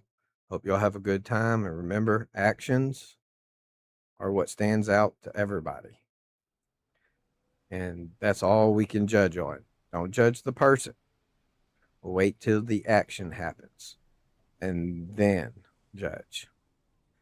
Because I've been seeing a lot of people come over and they were like a black guy was talking to another black guy from England. Okay. And he was like, well, how's your time here or whatever? And they're like, well, at first they're looking at me with that kind of suspicious look, how they give us black people. But the second I start speaking with a British accent, they're like, oh, this isn't an American black person. This is a British black person. And they lose all the preconceived notions that they think black people are in America because it's British speaking to them. And then they treat them like a normal person. And that kind of hurts people's feelings. And that's not your fault. Okay. It's not. Uh, not 100%, anyways. 10% because you allowed yourself to be conditioned that way. And that's giving control of yourself to something else. When you could have been growing up and telling yourself, no, I don't care if one black person attacked me one time out of nowheres. The next black person doesn't mean he's going to do the same action and treat the next black person like a regular human. But if he does do that, then now you have two people, not two black people, just two people in your head that if you see them, that's what happens. You stay away from it. You don't apply that to everybody else. You only apply it to the person in the action that did the action. Okay, that's it. That's why I didn't experience, like I said, racism between any of our cultures growing up as a kid. We didn't do that to each other. Yeah, there was some people, whether they're Mexican, white, or black, didn't matter. Matter of fact, the first person that ever tried to jump me was white people. So that was in a bathroom in high school. Uh, I was never lured to the black neighborhood or the Mexican neighborhood or the white neighborhood and got jumped or anything like that out of malice. It was a white kid who just kept talking trash to me continuously for months. And finally, I gave in and I just happened to go get the biggest football player in high school to come in with me. And thank God I did. There was four other guys in there and a doorman. So five guys in total. But the four in there were going to jump me. They all popped out of the three stalls. So instead of the one guy that was going to fight, the other three hopped off the toilets, opened up the doors, and jumped out and came around, hitting their fists to their hands and, yeah, we got you now. And then they seen my guy come around the corner into the bathroom in full sight. And they're like, oh, we're just here to watch, man. He says, yeah, I'm here to make sure you're just here to watch. These two have it, the battle, and y'all aren't going to jump in. Oh, no, we're not here for that. Even though my guy heard them say they were going to jump me. So anyways, like I said, not that, just let you know, they didn't know I was Native American, okay? So the white people thought I was white. The Mexicans jumped me in to the Mexican gangs, okay, as a young teenager and thought I was Mexican, okay, because I look Mexican.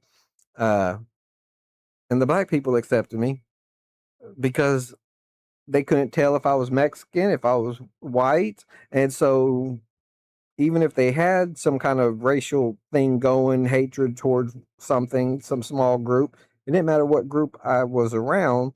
they didn't know who to put me with, so I was cool with everybody. So maybe that's close to why I've never seen racism. But I've hung out with them in their drunkest points, their highest points, their acid points, where they're doing severe drugs, and just drove them home or got them to a hospital or whatever. And I, even in their worst case scenario, I've never seen them actually do that kind of stuff. So that's why I say I never really, us as a group, you know, multicolored group, if that's what you want to call it, just a bunch of humans being human, like literally. Anyways, y'all have a good day. Thank you for listening to me ramble on, and love y'all. Peace.